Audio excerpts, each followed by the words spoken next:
जय हिंद दोस्तों। कैसे हैं आप सभी? आई होप सभी ठीक होंगे। तो आज के इस वीडियो में हम बहुत ही महत्वपूर्ण टॉपिक मौलिक अधिकार पर चर्चा करने वाले हैं।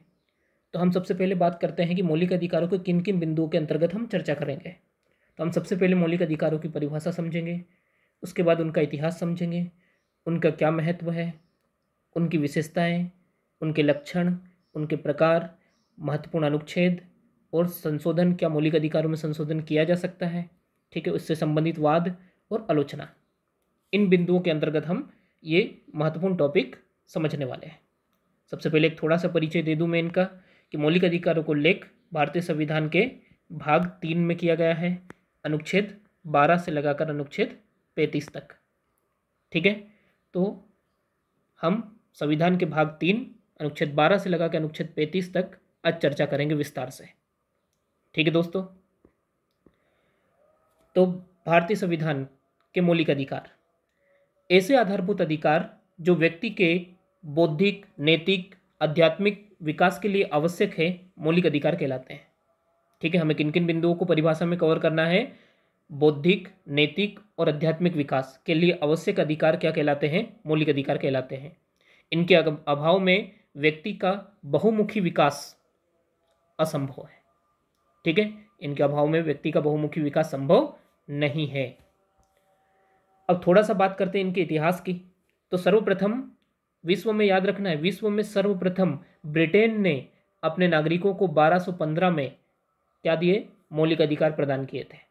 ठीक है, और उस दस्तावेज को क्या कहा गया था? मैग्ना कार्टा कहा गया था।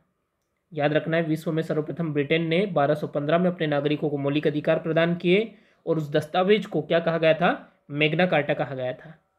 1789 बहुत ही महत्वपूर्ण तारीख है ये। इस समय क्या हुआ था? इस सन में फ्रांस की क्रांति घटित हुई थी और फ्रांस में मौलिक अधिकारों की घोषणा हुई थी। ठीक है, कौन कौन से मौलिक अधिकार? स्वतंत्रता, ठीक है, समानता और बंधुता। इन तीन चीजों की मांग हुई थी। कहां पर? फ्रांस में। ठीक है, और सर्वप्रथम अमेरिका ने अपने संविधान में मौलिक अधिकारों को शामिल किया गया। याद रखना है, विश्व में पहला देश अमेरिका है जिसने अपने संविधान में मौलिक अधिकारों को शामिल किया था। ठीक है, जर्मनी में 1919 में वीमर संविधान, जब जर्मनी का संविधान क्या कहलाता है? वीमर संविधान कहलाता है। तो 1919 में इसने मौलिक अधिकारों को शामिल किया। आयरलैंड में 1922 में, रूस ने 1936 में मौलिक अधिकारों को अपनाया था। ठीक है, तो ये हमने थोड़ा सा वैश्विक स्तर पर देखा कि मौलिक अधिकारों का इतिहास क्या रहा है। अब हम बात करते हैं भारत में। भारत में मौलिक अधिकारों की क्या स्थिति रही है? तो भारत में सर्वप्रथम संविधान विधेयक 1895, इसी विधेयक को स्वराज विधेयक भी कहा जाता है और इसमें मौलिक अधिकारों की मांग की गई थी। ठीक है, सर्वप्रथम कौन सा विधेयक? संविधान विधेयक 1895, जिसे स्वराज विधेयक भी कहा जाता है, में मौलिक अधिकारों की मांग की गई। 1928 में नेहरू रिपोर्ट में भी मौलिक अधिकारों के संबंध में मांग की गई थी। ठीक है, 1931 में कांग्रेस ने कराची अधिवेशन में, कौन से अधिवेशन में? कराची अधिवेशन में मौलिक अधिकारों की मांग की और इसकी अध्यक्षता सरदार वल्लभ भाई पटेल द्वारा की गई थी। ठीक है, भारतीय संविधान के निर्माण के समय अमेरिका के संविधान से मौलिक अधिकारों को ग्रहण किया गया था। ये क्वेश्चन कई बार पूछा गया है कि भारत ने कौन से देश के संविधान से मौलिक अधिकारों को ग्रहण किया है? तो अमेरिका के संविधान से मौलिक अधिकारों को ग्रहण किया है। ठीक है, तो संविधान विधेयक 1895 पहला विधेयक था जिसमें क्या बात की गई थी? मौलिक अधिकारों की भारत में मांग की गई थी और इसमें मुख्यतः दो बातों की, एक तो अभिव्यक्ति की स्वतंत्रता और दूसरी बात की गई थी निजता के अधिकार। ठीक है, यहाँ पर दो अधिकारों की मुख्य रूप से मांग की गई थी, अभिव्यक्ति की स्वतंत्रता और निजता के अधिकार।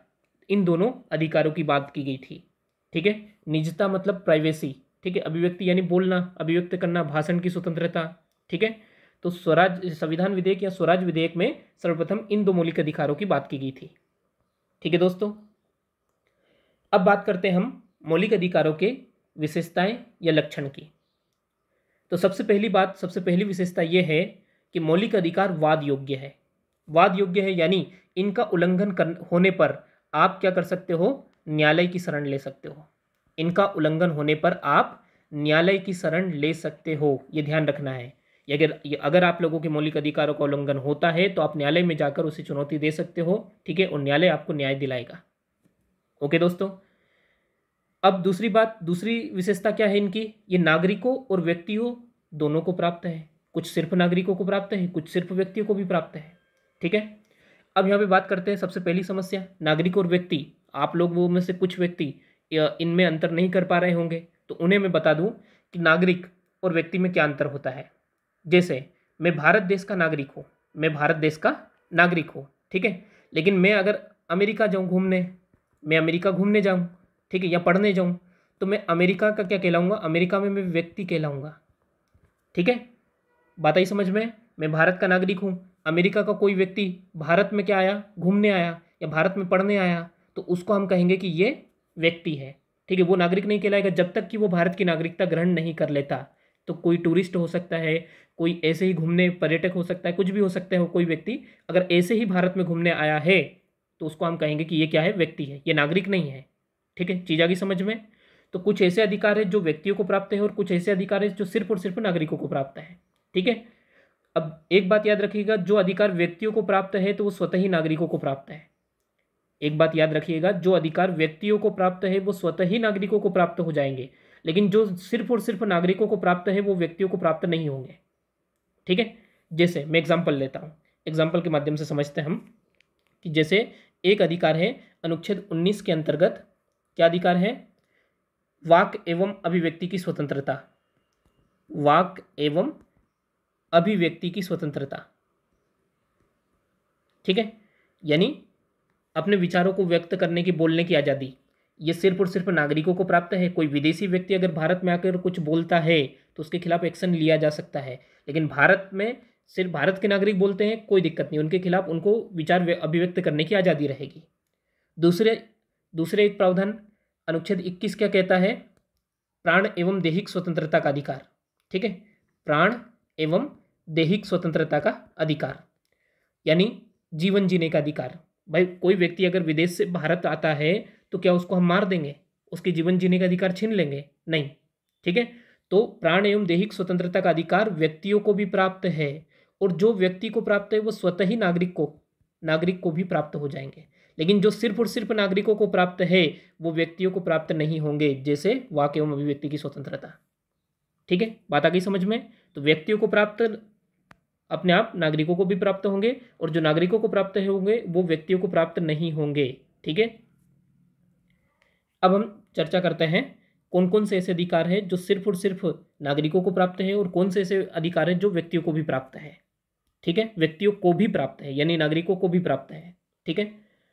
तो इनमें अगर हम बात करें तो सबसे पहले हम बात करते हैं तो अनुच्छेद 14, 20, 21, 23 और 24, अनुच्छेद 14, 20, 21, 23 और 24 ये दोनों को प्राप्त है, व्यक्तियों को भी प्राप्त है और नागरिकों को भी प्राप्त है, ठीक है।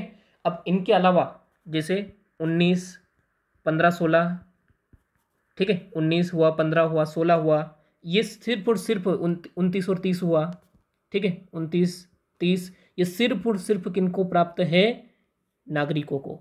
ये अधिकार व्यक्तियों को प्राप्त नहीं है। अब इन अधिकारों में क्या है हम आगे अनुच्छेदों को विस्तार से समझने वाले हैं, तो आप लोग जो नोट्स बना रहे हैं वो इनको लिख लें कि नागरिकों को प्राप्त कौन कौन से हैं। तो नागरिकों को 15, 16, 19, 29, 30 ये सिर्फ और सिर्फ किनको प्राप्त है, नागरिकों को, ठीक है। व्यक्तियों को कौन कौन से प्राप्त है, 14, 20, 21, 23, 24 यानी ये दोनों को प्राप्त है, व्यक्तियों को भी प्राप्त है और नागरिकों को भी प्राप्त है, ठीक है दोस्तों। अगली बात करते हैं हम मौलिक अधिकारों के अगली विशेषता क्या है, ये सीमित है, ठीक है। ये मौलिक अधिकार क्या है, सीमित है। सीमित है इसका मतलब क्या हुआ, यानी इन पे युक्ति युक्त निर्बंधन लगाया जा सकता है। सीमित है का मतलब क्या हुआ, इन पे युक्ति युक्त निर्बंधन लगाया जा सकता है। अब युक्ति युक्त निर्बंधन क्या होता है, ठीक है, युक्ति युक्त निर्बंधन क्या होता है, ये मेंस में 3 मार्कर में भी पूछा जा सकता है। इनको हम साधारण भाषा में कहें तो ये राज्य द्वारा आरोपित सीमाएं होती है, ठीक है, राज्य द्वारा आरोपित सीमाएं होती है। ठीक है, क्या सीमाएं? जैसे आप लोगों को बोलने की आज़ादी है, लेकिन आप किसी को गाली नहीं दे सकते। ठीक है, आप किसी को गाली नहीं दे सकते। बात आई समझ में? ठीक है, तो इस प्रकार आपको बोलने की आज़ादी दी, लेकिन उस पर एक सीमा लगा दी कि आपको बोलना है तो मर्यादा में रहकर बोलना है, क्योंकि आज जहाँ आपके अधिकार खत्म होते हैं वहीं से दूसरे के अधिकार शुरू भी होते हैं। ठीक है, बात आई समझ में? तो आप लोग समझ गए होंगे कि ये सीमित है। सीमित का मतलब क्या हुआ? इन पे युक्ति युक्त निर्बंधन लगाया जा सकता है। युक्ति युक्त निर्बंधन क्या होते हैं? तो ये राज्य द्वारा आरोपित सीमाएं होती है। ये क्या होती है? राज्य द्वारा आरोपित सीमाएं होती है। ठीक है, आपातकाल में इनका स्थगन किया जा सकता है, सिर्फ अनुच्छेद 20 और 21 को छोड़कर। आपातकाल में बाकी सारे अनुच्छेद स्थगित किए जा सकते हैं। ठीक है, इनमें संशोधन क्या अधिकार है? संसद इनमें संशोधन कर सकती है। जिस आप लोगों को पता होगा कि संपत्ति का जो अधिकार है, संपत्ति का अधिकार 44वें संविधान संशोधन द्वारा 1978 में समाप्त कर दिया गया। ठीक है, तो इस प्रकार संसद द्वारा इनमें संशोधन किया जा सकता है। ये सकारात्मक एवं नकारात्मक दोनों प्रकार के हैं। ठीक है, ये सकारात्मक एवं नकारात्मक दोनों प्रकार के हैं। तो अब सकारात्मक कौन कौन से हैं और नकारात्मक कौन कौन से हैं? ठीक है, तो अगर सकारात्मक की बात करें हम, तो 19(1)(a) ये सकारात्मक है, 21(a) सकारात्मक है। ठीक है, 25(क), ठीक है, 25(क) ये भी सकारात्मक है। ठीक है, अनुच्छेद 32 ये सारे हो जाएंगे सकारात्मक। अब बात करें नकारात्मक की, तो नकारात्मक कौन कौन से अनुच्छेद हो जाएंगे? 15(1) नकारात्मक हो जाएगा, 18(1) नकारात्मक हो जाएगा। ठीक है, 21 नकारात्मक हो जाएगा। याद रखना है 21 नकारात्मक है, लेकिन 21 सकारात्मक है। बात आ रही समझ में? तो दो प्रकार के हैं ये, सकारात्मक और नकारात्मक। ठीक है, कोई डाउट यहाँ तक? तो ये क्या हो जाएगी इनकी विशेषताएं या लक्षण मौलिक अधिकारों के। ठीक है, जो नोट्स बना रहे हैं उनको मैं कहूँगा कि वो इन चीज़ों को लिखते चले। सिर्फ सकारात्मक या नकारात्मक लिख देने से काम नहीं होगा, अपने को एग्जाम्पल भी देना होंगे, अपने को एग्जाम्पल भी देना होंगे। ठीक है, और आपातकाल में जैसे स्थगन हो रहा है तो यहाँ पे अपवाद लिखना होगा हमें। अनुच्छेद 20 और 21 क्या है? इसके अपवाद हैं। आपातकाल में भी ये दो अनुच्छेद समाप्त नहीं होते, ये दो स्थगित नहीं होते हैं। युक्ति युक्त निर्बंधन ये मेंस में 3 मार्कर में आ सकता है, तो इस बात को विशेष तौर पे ध्यान रखा जाए। ठीक है दोस्तों, तो ये होगी विशेषता और लक्षण। आप लोगों को इनमें कुछ डाउट रहे तो आप लोग कमेंट सेक्शन में अपने क्वेश्चन पूछ सकते हैं, मैं इनको और विस्तार से समझाऊंगा। ठीक है दोस्तों, अब बात करते हैं मौलिक अधिकारों के प्रकार की। तो कुल कितने प्रकार के मौलिक अधिकार हैं? तो याद रखना है, भारतीय मूल संविधान में 7 प्रकार के मौलिक अधिकार प्रदान किए गए थे। कितने प्रकार के? 7 प्रकार के मौलिक अधिकार। ठीक है, लेकिन वर्तमान में कुल कितने बचे? 6 प्रकार के मौलिक अधिकार वर्तमान में बचे हैं। मैंने आप लोगों को पहले ही बताया है कि एक मौलिक अधिकार, संपत्ति का मौलिक अधिकार 44वें संविधान संशोधन अधिनियम 1978 के द्वारा समाप्त कर दिया गया। ठीक है, अब बात आती है कौन कौन से 6 मौलिक अधिकार बचे हैं। तो एक आता है स्वतंत्रता का अधिकार, दूसरा समानता का अधिकार, स्वतंत्रता का अधिकार, ठीक है, शोषण के विरुद्ध अधिकार, धार्मिक स्वतंत्रता का अधिकार, ठीक है, संस्कृति एवं शिक्षा संबंधी अधिकार और संवैधानिक उपचारों का अधिकार। ये 6 अधिकार हमको पढ़ना है। इनका उल्लेख कहाँ से कहाँ तक है? अनुच्छेद 14 से लगा के अनुच्छेद 18 तक हम पढ़ेंगे समानता का अधिकार। स्वतंत्रता का अधिकार अनुच्छेद 19 से लगा के 22 तक। ठीक है, अनुच्छेद 23 और 24 बात करते हैं किसकी? शोषण के विरुद्ध अधिकार की। अनुच्छेद 25 से लगा के 28 तक हम बात करेंगे धार्मिक स्वतंत्रता के अधिकार की। अनुच्छेद 29 और 30 बात करता है संस्कृति और शिक्षा संबंधी अधिकार की। और अनुच्छेद 32, ठीक है, अनुच्छेद 32 बात करता है किसकी? संवैधानिक उपचारों के अधिकार की। आप कहोगे सर अनुच्छेद 31 कहाँ गया? तो वो संपत्ति का अधिकार था जो वर्तमान में समाप्त हो चुका है। वो 300 क के तहत वो क्या हो चुका है? विधिक अधिकार बन चुका है। ठीक है, अब मौलिक अधिकार नहीं रहा, अब वो क्या बन चुका है? विधिक अधिकार बन चुका है। ठीक है, तो हम सबसे पहले समानता का अधिकार पढ़ेंगे, फिर स्वतंत्रता, फिर शोषण के विरुद्ध, फिर धार्मिक स्वतंत्रता, फिर संस्कृति और शिक्षा और संवैधानिक उपचारों का अधिकार। कुल 6 मौलिक अधिकारों पर हम विस्तार से अभी चर्चा करने वाले हैं। ठीक है दोस्तों, तो हम अनुच्छेदों के माध्यम से इनको पढ़ने की शुरुआत करते हैं। तो हमारे मौलिक अधिकारों में सबसे पहला अनुच्छेद हम कौन सा पढ़ने वाले हैं? अनुच्छेद 12। ठीक है, अनुच्छेद 12। अनुच्छेद 12 में क्या है? तो इस भाग में राज्य शब्द की परिभाषा है। ध्यान रखना है, अनुच्छेद 12 में क्या दिया गया है, तो अनुच्छेद 12 में राज्य शब्द की परिभाषा दी गई है। ठीक है, राज्य शब्द की परिभाषा। ठीक है, अब राज्य शब्द की परिभाषा यानी मैं जब भी अब अगले अनुच्छेदों में राज्य शब्द का प्रयोग करूंगा तो उस राज्य का मतलब क्या है। ठीक है, ये आप लोगों को पहले से ही परिभाषित कर दिया गया है कि उस राज्य शब्द में क्या शामिल है। राज्य में सिर्फ क्या 28 राज्य शामिल है, तो ऐसा नहीं है। यहाँ पर स्पेशल संविधान में अनुच्छेद 12 में राज्य शब्द को परिभाषित किया गया है। ठीक है, तो राज्य शब्द के अंतर्गत क्या क्या शामिल है, भारत की सरकार और संसद, राज्यों में प्रत्येक राज्य की सरकार और विधानमंडल, तथा स्थानीय और अन्य प्राधिकारी। ठीक है, राज्य शब्द के अंतर्गत क्या क्या आ रहा है, भारत की सरकार, संसद, राज्य में प्रत्येक राज्य की सरकार और राज्य का विधानमंडल। ठीक है, स्थानीय और अन्य प्राधिकारी। अब देखो, भारत की सरकार तो आ जाता है समझ में, संसद भी आप लोगों को पता ही है, राज्य की सरकार भी समझ में आ रहा है, विधानमंडल भी राज्य का समझ में आ रहा है, इनमें तो कोई दिक्कत नहीं है। आप लोगों को समस्या आ रही होगी स्थानीय और अन्य प्राधिकारी। ठीक है, ये क्या भला है, इनको समझते हैं। तो सर्वोच्च न्यायालय ने विभिन्न, हाँ इनको एक बात याद रखना, इन दोनों को परिभाषित नहीं किया गया है संविधान में, स्थानीय और अन्य प्राधिकारी को। ठीक है, तो इनको सर्वोच्च न्यायालय द्वारा विभिन्न निर्णयों के माध्यम से समझाने की कोशिश की गई है। तो सर्वोच्च न्यायालय ने क्या कुछ आधार निर्धारित किए हैं जिनके आधार पर क्या कहा जा सकता है कि कौन स्थानीय और अन्य पदाधिकारी है। इनका सृजन विधि द्वारा होगा। ठीक है, कानून बना के ही अगर उनका पद बनाया जा सकता है। ठीक है, दूसरा, अधिकार एवं कर्तव्य विधि द्वारा निर्धारित, भाई जो विधि बनेगी उसमें उनके अधिकार और कर्तव्य स्पष्ट होंगे। प्रत्यक्ष एवं अप्रत्यक्ष रूप से सरकार का नियंत्रण, ध्यान रहे। ठीक है, स्थानीय अधिकारी और अन्य अधिकारी में ये बात रहेगी कि सरकार का प्रत्यक्ष अथवा अप्रत्यक्ष रूप से नियंत्रण होगा ही होगा। ठीक है, राज्य के अभिकर्ता के रूप में कार्य, अभिकर्ता यानी व्यापारिक एजेंट, जैसे अगर हम बात करें तो भेल। ठीक है, भेल सरकार का क्या है, ठीक है, सरकार का क्या है, ये अभिकर्ता है, यानी सरकार खुद व्यापार नहीं कर रही है। ठीक है, कंपनी के रूप में काम नहीं कर रही है, तो सरकार ने क्या किया, भेल नामक एक संस्था बनाई है जो सरकार को क्या कर रही है, कंपनी के रूप में कार्य करके सरकार को कमा के दे रही है। बात आ रही है समझ में। तो राज्य के अभिकर्ता यानी एक एजेंट, व्यापारिक एजेंट के रूप में भी काम करता हो तो भी वो स्थानीय अधिकारी एवं अन्य अधिकारी के अंतर्गत आ जाएगा। इन्हें नियम आदि बनाने की शक्ति होगी। निकाय के कार्य की प्रकृति लोक महत्व की है या नहीं, अगर लोक महत्व की है तो वो क्या हो जाएगा, स्थानीय अधिकारी या अन्य अधिकारी। अब इनको उदाहरण के माध्यम से समझते हैं। जैसे अगर हम बात करें नगर पालिका, नगर पालिका भाई सरकार का इस पर नियंत्रण है, बिल्कुल है। देखो, नगर पालिका का सृजन विधि के द्वारा हुआ है, बिल्कुल हुआ है। ठीक है, नगर पालिका का सृजन विधि के द्वारा 74वें संविधान संशोधन अधिनियम 1992 के द्वारा नगर पालिका का गठन किया गया।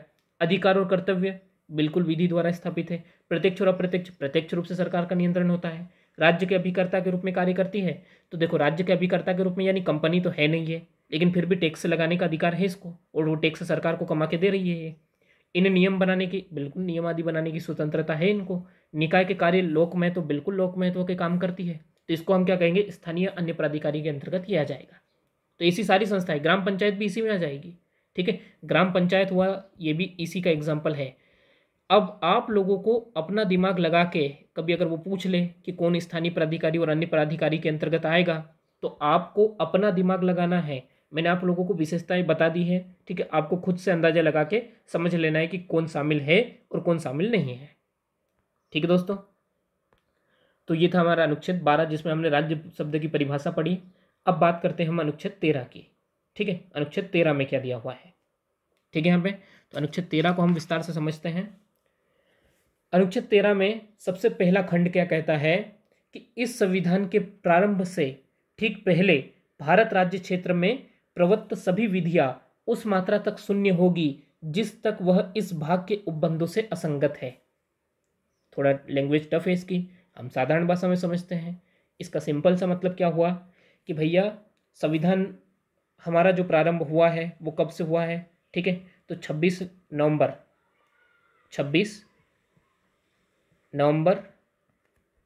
1949।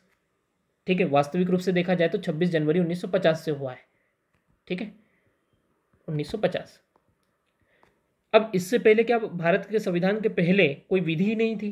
भाई भारत का शासन प्रशासन पहले भी तो चलता था, जो अंग्रेजों ने बनाई थी विधि उसके अनुसार। तो यहाँ पर क्या लिख दिया कि भैया संविधान के प्रारंभ के ठीक पहले भारत के राज्य क्षेत्र में जो जो भी विधियां या कानून बने हुए थे, जो अंग्रेजों ने कानून बनाए थे, वो कानून उस मात्रा तक शून्य हो जाएंगे, ठीक है, खत्म हो जाएंगे उस मात्रा तक जिस मात्रा तक वो इस भाग के उपबंधों से असंगत है। असंगत यानी मान लो कि भैया इस भाग के जो उपबंध है इसमें क्या दे रखा है, मुख्यतः मौलिक अधिकार। यानी अगर मान लो कि संविधान के प्रारंभ के ठीक पहले कोई ऐसा कानून बना हुआ था जो हमारे मौलिक अधिकार छीनता है, तो संविधान प्रारंभ होने के ठीक बाद से वो कानून जो रहेगा वो समाप्त हो जाएगा। बात आ गई समझ में? संविधान जैसे ही प्रारंभ हुआ तो वो कानून जो कि हमारे मौलिक अधिकार छीनता है वो स्वतः ही समाप्त हो जाएगा, ठीक है। दूसरी बात, राज्य ऐसी कोई विधि नहीं बनाएगा जो इस भाग द्वारा प्रदत्त अधिकारों को छीनती है या न्यून करती है, ठीक है। तो राज्य ऐसी कोई विधि नहीं बना सकता जो क्या करती है, मौलिक अधिकारों को छीनती है या न्यून करती है। फिर तीसरी बात, जब तक कि संदर्भ से अन्यथा अपेक्षित ना हो। अब देखो एक बात याद रखना, मैंने बार बार यहाँ पे शब्द कौन सा प्रयोग किया है, विधि, ठीक है। यहाँ पर भी क्या शब्द है, विधि है, ठीक है। विधि विधि शब्द बार बार आ रहा है, यहाँ पे भी विधि है। तो विधि शब्द, विधि का मतलब क्या हुआ, इसमें कानून, अध्यादेश, आदेश क्या क्या शामिल है, किसको हम कहेंगे विधि। तो यहाँ पर अनुच्छेद 13(3) में विधि शब्द को परिभाषित कर दिया है, ठीक है। क्या क्या परिभाषा दी है कि इसके अंतर्गत क्या क्या आ जाएगा, कोई अध्यादेश, आदेश, उपविधि, नियम, विनियम, अधिसूचना, रूढ़ी या प्रथा, इसको हम विधि मानेंगे, ठीक है। याद रखना है अनुच्छेद 13(3) के अंतर्गत विधि शब्द को परिभाषित कर दिया गया है। और विधि में क्या क्या शामिल है, तो विधि में शामिल है अध्यादेश, आदेश, उपविधि, नियम, विनियम, अधिसूचना, रूढ़ी या प्रथा, ठीक है। फिर अनुच्छेद 13(4) ये कब जोड़ा गया, 24वें संविधान संशोधन के द्वारा, ठीक है। 24वें संविधान संशोधन के द्वारा 13(4) जोड़ा गया और इसमें कहा गया कि अनुच्छेद 368 के अधीन किए गए संविधान के किसी संशोधन को, ठीक है, मतलब साधारण भाषा में समझते हम कि अनुच्छेद 13 विधि शब्द के अंतर्गत संविधान संशोधन नहीं आता। 13(4) क्या कहता है साधारण भाषा में कि अनुच्छेद 368 के अंतर्गत अगर कोई संविधान में संशोधन किया गया तो वो विधि शब्द के अंतर्गत नहीं आता है, ठीक है। अब थोड़ा सा 13(3) और 13(4) में कन्फ्यूजन हो रहा होगा, अब इसको अपन थोड़ा सा अलग से अच्छे से समझते हैं, ठीक है। इनको थोड़ा समझने की कोशिश करते हैं, ठीक है। और इसी के द्वारा हम ये भी समझेंगे कि क्या संसद मौलिक अधिकारों में संशोधन कर सकती है, ठीक है। क्योंकि देखो 2 क्या कह रहा है, 13(2) कह रहा है राज्य कोई ऐसी विधि नहीं बनाएगा जो इस भाग द्वारा प्रदत्त अधिकारों को छीनती है या न्यून करती है, ठीक है। राज्य में मैंने बता दिया ऊपर, राज्य में कौन कौन शामिल है, तो संसद भी शामिल है, राज्य में संसद भी शामिल है। तो अब यहाँ पे थोड़ा ये विवादित विषय हो गया, तो इसके संबंध में कुछ हमको वाद समझना है। तो सबसे पहले एक वाद आता है संकरी प्रसाद वाद, ठीक है। कुछ वाद हमको समझना है। इसमें सर्वोच्च न्यायालय ने क्या कहा कि संसद जो है वो संविधान में संशोधन कर सकती है, ठीक है। संसद क्या कर सकती है, संविधान में संशोधन कर सकती है, और संशोधन जो है वो विधि शब्द के अंतर्गत नहीं आता है, संशोधन जो है वो विधि शब्द के अंतर्गत नहीं आता है। अब देखो फिर से आप 13(2) को पढ़ो, राज्य कोई ऐसी विधि नहीं बनाएगा जो इस भाग द्वारा प्रदत्त अधिकारों को छीनती या न्यून करती है। लेकिन विधि शब्द की परिभाषा में क्या लिखा है, विधि शब्द में शामिल है अध्यादेश, आदेश, उपविधि, नियम, विनियम, अधिसूचना, रूढ़ी या प्रथा। यहाँ पे कहीं पे संविधान संशोधन लिखा है क्या, तो आप कहोगे संविधान संशोधन तो नहीं लिखा है। यानी हम इनके आदेश, अध्यादेश, उपविधि, नियम, विनियम, अधिसूचना, रूढ़ी या प्रथा के माध्यम से अगर कोई मौलिक अधिकार छीनते हैं या न्यून करते हैं तो क्या हो जाएगा, वो गलत हो जाएगा। लेकिन संविधान संशोधन के माध्यम से कर सकते हैं, कोई दिक्कत नहीं। सर्वोच्च न्यायालय ने कह दिया, कब कहा, शंकरी प्रसाद के वाद में कहा, ठीक है। फिर एक और वाद आया सज्जन सिंह। कौन सा वाद आया, Sajjan Singh versus state of Rajasthan. उसमें भी इसी बात को फिर से दोहरा दिया कि भैया संविधान संशोधन विधि शब्द के अंतर्गत शामिल नहीं है, ठीक है। फिर एक वाद आता है गोलकनाथ, बहुत इंपॉर्टेंट वाद है, इसको अच्छे से याद रखना है। गोलकनाथ वाद बनाम पंजाब राज्य 1967, इसको बहुत इंपॉर्टेंट है ये, इसको अच्छे से याद रखना है आप लोगों को, ठीक है। गोलकनाथ वाद में क्या कहा, तो सर्वोच्च न्यायालय ने गोलकनाथ वाद में कहा कि संशोधन शब्द जो है ये भी विधि के अंतर्गत आता है। संशोधन शब्द क्या है? विधि के अंतर्गत आता है, इसलिए संसद अब संविधान के मौलिक अधिकारों में संशोधन नहीं कर सकती। गोलकनाथ बनाम पंजाब राज्य 1967 के बाद में सर्वोच्च न्यायालय ने क्या कहा कि संशोधन शब्द जो है वो विधि शब्द के अंतर्गत आता है, इसलिए अब मौलिक अधिकारों में संशोधन का अधिकार संसद को नहीं है। ठीक है, बात आ गई समझ में? यानी अभी अनुच्छेद 13(3) में क्या क्या कहा गया था कि विधि शब्द के अंतर्गत क्या है? अध्यादेश, आदेश, उपविधि, नियम, विनियम, अधिसूचना, रूढ़ि या प्रथा है। अब इन्होंने कौन से वाद में? गोलकनाथ वाद में सर्वोच्च न्यायालय ने उसमें संशोधन शब्द भी जोड़ दिया। अब संशोधन शब्द जुड़ गया तो यहाँ पे क्या हुआ? संसद की शक्ति सीमित हो गई, संसद का दिमाग खराब। संसद का दिमाग खराब हुआ तो उसने क्या किया? तुरंत 24वां संविधान संशोधन पारित कर दिया और लिख दिया कि भैया अनुच्छेद 368 के तहत अगर कोई संविधान में संशोधन किया गया, संविधान में संशोधन किया गया तो वो विधि शब्द के अंतर्गत नहीं होगा। ठीक है, विधि शब्द सॉरी, तो वो विधि शब्द के अंतर्गत नहीं होगा। बात आ गई समझ में? ठीक है, तो इसलिए ये 24वें संविधान संशोधन द्वारा ये पारित हुआ। अब क्या आता है? फिर अगला वाद आता है। अगला वाद कौन सा? केशवानंद भारतीवाद। केशवानंद भारतीवाद, केशवानंद भारतीवाद ये भी बहुत इंपॉर्टेंट वाद है। ठीक है, इस वाद में सर्वोच्च न्यायालय ने क्या कहा कि भैया संशोधन जो शब्द है, ठीक है, संशोधन जो शब्द है ये विधि के अंतर्गत नहीं आता है।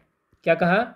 संशोधन शब्द विधि के अंतर्गत नहीं आता है। अर्थात संसद जो है उसको अधिकार है कि वो संशोधन करे मौलिक अधिकारों में, लेकिन क्या कहा? मूलभूत ढांचे को क्षति पहुंचाए बिना, मूलभूत ढांचे को क्षति पहुंचाए बिना। बात आ रही समझ में? अब एक नई चीज आ गई, वो क्या आ गया? मूलभूत ढांचा। ठीक है, केशवानंद भारतीवाद में गोलकनाथ का जो वाद था, उसका जो निर्णय था, उसको पलटते हुए सर्वोच्च न्यायालय ने कहा कि संशोधन शब्द विधि के अंतर्गत नहीं आता है। ठीक है, अर्थात संसद को अधिकार है कि वो संविधान में संशोधन कर सकती है, लेकिन मूलभूत ढांचे को क्षति पहुंचाए बिना। अब मूलभूत ढांचा क्या है? तो सर्वोच्च न्यायालय ने कहा कि भैया ये जो मूलभूत ढांचा है ये सर्वोच्च न्यायालय विभिन्न वादों में धीरे धीरे निर्धारित करेगा, इसे एक बार में निर्धारित नहीं किया जा सकता। ठीक है, बात आ रही समझ में? ठीक है, तो ये ध्यान रखना है कि केशवानंद भारतीवाद में मूलभूत ढांचा मौलिक अधिकारों को घोषित कर दिया गया था। बात आ रही समझ में? तो मौलिक अधिकारों को क्षति पहुंचाए बिना, मूलभूत ढांचे को क्षति पहुंचाए बिना संसद मौलिक अधिकारों में संशोधन कर सकती है। ठीक है, तो इस तरीके से वर्तमान में संसद को अधिकार है कि वो संशोधन कर सकती है। संसद ने इस शक्ति का प्रयोग किया और 44वें संविधान संशोधन अधिनियम 1978 के माध्यम से संसद ने क्या किया? तो संपत्ति का मौलिक अधिकार छीन लिया। बात आ गई ना समझ में? ठीक है, अब आगे बढ़ते हैं हम। अब बात करते हैं हम अनुच्छेद 14 की। ये बहुत इंपॉर्टेंट अनुच्छेद है, इस पर हम थोड़ा सा चर्चा करते हैं। अनुच्छेद 14 क्या कहता है कि भारत के राज्य क्षेत्र में किसी व्यक्ति को विधि के समक्ष समता से या विधियों के समान संरक्षण से वंचित नहीं करेगा। भारत के राज्य क्षेत्र में किसी व्यक्ति को विधि के समक्ष समता से या विधियों के समान संरक्षण से वंचित नहीं करेगा। ठीक है, अच्छा एक और दोस्तों आप लोगों को एक और महत्वपूर्ण बात बता दूं अनुच्छेद 13 से रिलेटेड। ठीक है, जो मेरे दिमाग से उतर गई, मैं फिर से आपको बता रहा हूं कि यहाँ पर दो सिद्धांत हैं। ठीक है, अनुच्छेद 13 के अंतर्गत दो सिद्धांत हैं। एक सिद्धांत कौन सा है? पृथक्करणीयता का सिद्धांत, पृथक्करणीयता का सिद्धांत। ठीक है, और दूसरा कौन सा है? आच्छादन का सिद्धांत। ठीक है, आच्छादन का सिद्धांत। पृथक्करणीयता का सिद्धांत क्या कहता है? इसके अनुसार मान लो कोई ऐसी विधि है, ठीक है, विधि शब्द तो समझ गए ना, विधि में अंतर्गत क्या क्या आता है? तो विधि के अंतर्गत अध्यादेश, आदेश, उपविधि, नियम, विनियम, अधिसूचना या रूढ़ियां, प्रथा आती है। ठीक है, तो कोई ऐसी विधि है, मान लो उस विधि का 50% भाग मौलिक अधिकारों का उल्लंघन कर रहा है लेकिन 50% सही है, तो सिर्फ और सिर्फ जो 50% भाग जो मौलिक अधिकारों का उल्लंघन कर रहा है सिर्फ उतना ही समाप्त होगा, पूरे कानून को रद्द नहीं करेंगे हम। मान लो संसद ने कोई कानून बनाया, उस कानून की सिर्फ 5 लाइनें ऐसी है जो मौलिक अधिकारों का उल्लंघन कर रही है, बाकी की 5 लाइनें बिल्कुल भी उल्लंघन नहीं कर रही है, तो पूरा कानून रिजेक्ट नहीं होगा, सिर्फ उन 5 लाइनों को हटा दिया जाएगा। बात आ गई समझ में? तो इसको कहते हैं पृथक्करणीयता का सिद्धांत। और दूसरा है आच्छादन का सिद्धांत। आच्छादित कर लेना, ढक लेना। आच्छादन का मतलब क्या होता है? ढक लेना। अर्थात अगर मान लो कि कोई ऐसी विधि है जो क्या कर रही है, मौलिक अधिकारों का उल्लंघन कर रही है, तो क्या होगा? अनुच्छेद 13 उसको ढक लेगा। अनुच्छेद 13 उसको क्या कर लेगा? ढक लेगा। यानी वो क्या हो जाएगी? मृत हो जाएगी। वो विधि क्या हो जाएगी? मृत हो जाएगी। लेकिन एक बात याद रखना है, वो समाप्त नहीं हुई है। ठीक है, समाप्त नहीं हुई। जैसे वायरस जैसे कोशिका से बाहर निकलता है वो मर जाता है, लेकिन जैसे कोशिका में प्रवेश करता है वो फिर से जिंदा हो जाता है। तो बात आई समझ में? तो ढक लिया। अगर मान लो कि भविष्य में कुछ ऐसा चेंजेस आया कि जिसके तहत वो मौलिक अधिकारों का उल्लंघन नहीं कर रही है, तो विधि फिर से जीवित हो जाएगी। वो विधि क्या हो जाएगी? फिर से जीवित हो जाएगी। बात आई समझ में? वो समाप्त नहीं हुई थी। आच्छादन का सिद्धांत क्या कहता है कि भैया कोई ऐसी विधि है जो क्या कर रही है? मौलिक अधिकारों का उल्लंघन कर रही है, तो मौलिक अधिकार उसको ढक लेंगे। मौलिक अधिकार उसको ढक लेंगे, यानी वो विधि क्या हो जाएगी? कोई काम की नहीं रहेगी, शून्य घोषित हो जाएगी। लेकिन जब कभी ऐसी कंडीशन बनती है कि वो उस विधि के प्रावधान मौलिक अधिकारों का उल्लंघन नहीं कर रहे हैं, तो क्या हो जाएगा? वो फिर से वो विधि जीवित हो जाएगी। उसके लिए अलग से कानून बनाने की जरूरत नहीं होगी। ठीक है, तो पृथक्करणीयता का सिद्धांत, आच्छादन का सिद्धांत, ये 2 सिद्धांत हमको यहाँ पर याद रखना है। ठीक है। अब बात करते हैं हम अनुच्छेद 14 के अंतर्गत विधि के समक्ष समता और विधियों के समान संरक्षण की। ठीक है, विधि के समक्ष समता और विधियों के समान संरक्षण की ये क्या उदाहरण है? तो यहाँ पर अगर आप गौर करोगे तो 2 शब्द हैं आप लोगों के सामने। 2 शब्द हैं। कौन कौन से 2 शब्द हैं? तो एक तो लिखा हुआ है विधि के समक्ष समता। विधि के समक्ष समता। ठीक है, एक तो क्या लिखा है? विधि के समक्ष समता। थोड़ा इसको समझते हैं कि ये क्या चीज़ है, विधि के समक्ष समता। तो विधि के समक्ष समता की अगर बात करें हम, तो ये क्या है? नकारात्मक अवधारणा है। ये क्या है? नकारात्मक अवधारणा है। ठीक है, दूसरी बात, इसका मतलब क्या हुआ? इसका मतलब ये होता है कि कोई भी व्यक्ति विधि से बढ़कर नहीं है। कोई भी व्यक्ति विधि से बढ़कर नहीं है। ठीक है, विधि से बढ़कर नहीं है। यानी भारत में सर्वोच्च है तो क्या है? विधि है। विधि मतलब यहाँ पे कानून। ठीक है, भारत में सर्वोच्च क्या है? सिर्फ और सिर्फ कानून है। कानून से बढ़कर कुछ भी सर्वोच्च नहीं है, कोई भी सर्वोच्च नहीं है। ठीक है, हम ये नहीं कह सकते कि यार ये व्यक्ति अंबानी है, इसके बाद बहुत पैसा है तो इसकी चलेगी, ऐसा नहीं है। कानून से बढ़कर अंबानी भी नहीं है। ठीक है, कानून से बढ़कर कोई भी व्यक्ति नहीं है। ये कहाँ पर लिखा है? तो अनुच्छेद 14 के अंतर्गत विधि के समक्ष समता की जो लाइन है ये कहती है कि कोई भी व्यक्ति विधि से बढ़कर नहीं है। ठीक है, और ये क्या है? आप देखोगे तो ब्रिटेन में जो डाइसी ने विधि का शासन स्थापित किया था, बस उसी से इसको ग्रहण किया गया है। ठीक है, ब्रिटेन में विधि का शासन जो है, विधि का शासन मतलब वही कि भैया कानून से बढ़कर कोई नहीं होगा, किसी भी व्यक्ति को विशेष अधिकार प्राप्त नहीं होंगे, विधि ही देश में सर्वोच्च होगी। ठीक है, तो विधि के समक्ष समता एक नकारात्मक अवधारणा है जो ब्रिटेन के विधि के शासन से संबंधित है और इसके अनुसार विधि से बढ़कर कोई भी नहीं है। ठीक है, विधि ही भारत में सर्वोच्च रहेगी। Is that clear? ठीक है, दूसरी लाइन यहाँ पर क्या लिखी हुई है? तो दूसरी लाइन लिखी हुई है विधियों का समान संरक्षण। विधियों का समान संरक्षण। दूसरी लाइन क्या लिखी है? विधियों का समान संरक्षण। अगर हम इस अवधारणा की बात करें, विधियों का समान संरक्षण ये क्या है, तो इस पे अगर हम चर्चा करें तो ये क्या है? सकारात्मक अवधारणा है। ये क्या है? एक सकारात्मक अवधारणा है जो अमेरिका के संविधान से प्रेरित है। ये कहाँ के? अमेरिका के संविधान से प्रेरित है। इसके अनुसार क्या है? तो इसमें समान परिस्थिति में सभी के साथ समान व्यवहार किया जाएगा। समान परिस्थिति, सभी के साथ समान व्यवहार किया जाएगा। ठीक है, ये बहुत इंपॉर्टेंट लाइन है। अनुच्छेद 14 बहुत सारे व्यक्तियों को समझ में नहीं आता है कि ये है क्या। मैं एक आसान भाषा में समझाने की कोशिश करूंगा, आप इसको थोड़ा सा अच्छे से ध्यान से सुने। ठीक है, तो विधियों का समान संरक्षण, यह क्या कह रहा है? समान परिस्थिति में सभी के साथ समान व्यवहार किया जाएगा। अब इसको समझना, जैसे अगर हम बात करें तो कर की बात करें, टैक्स।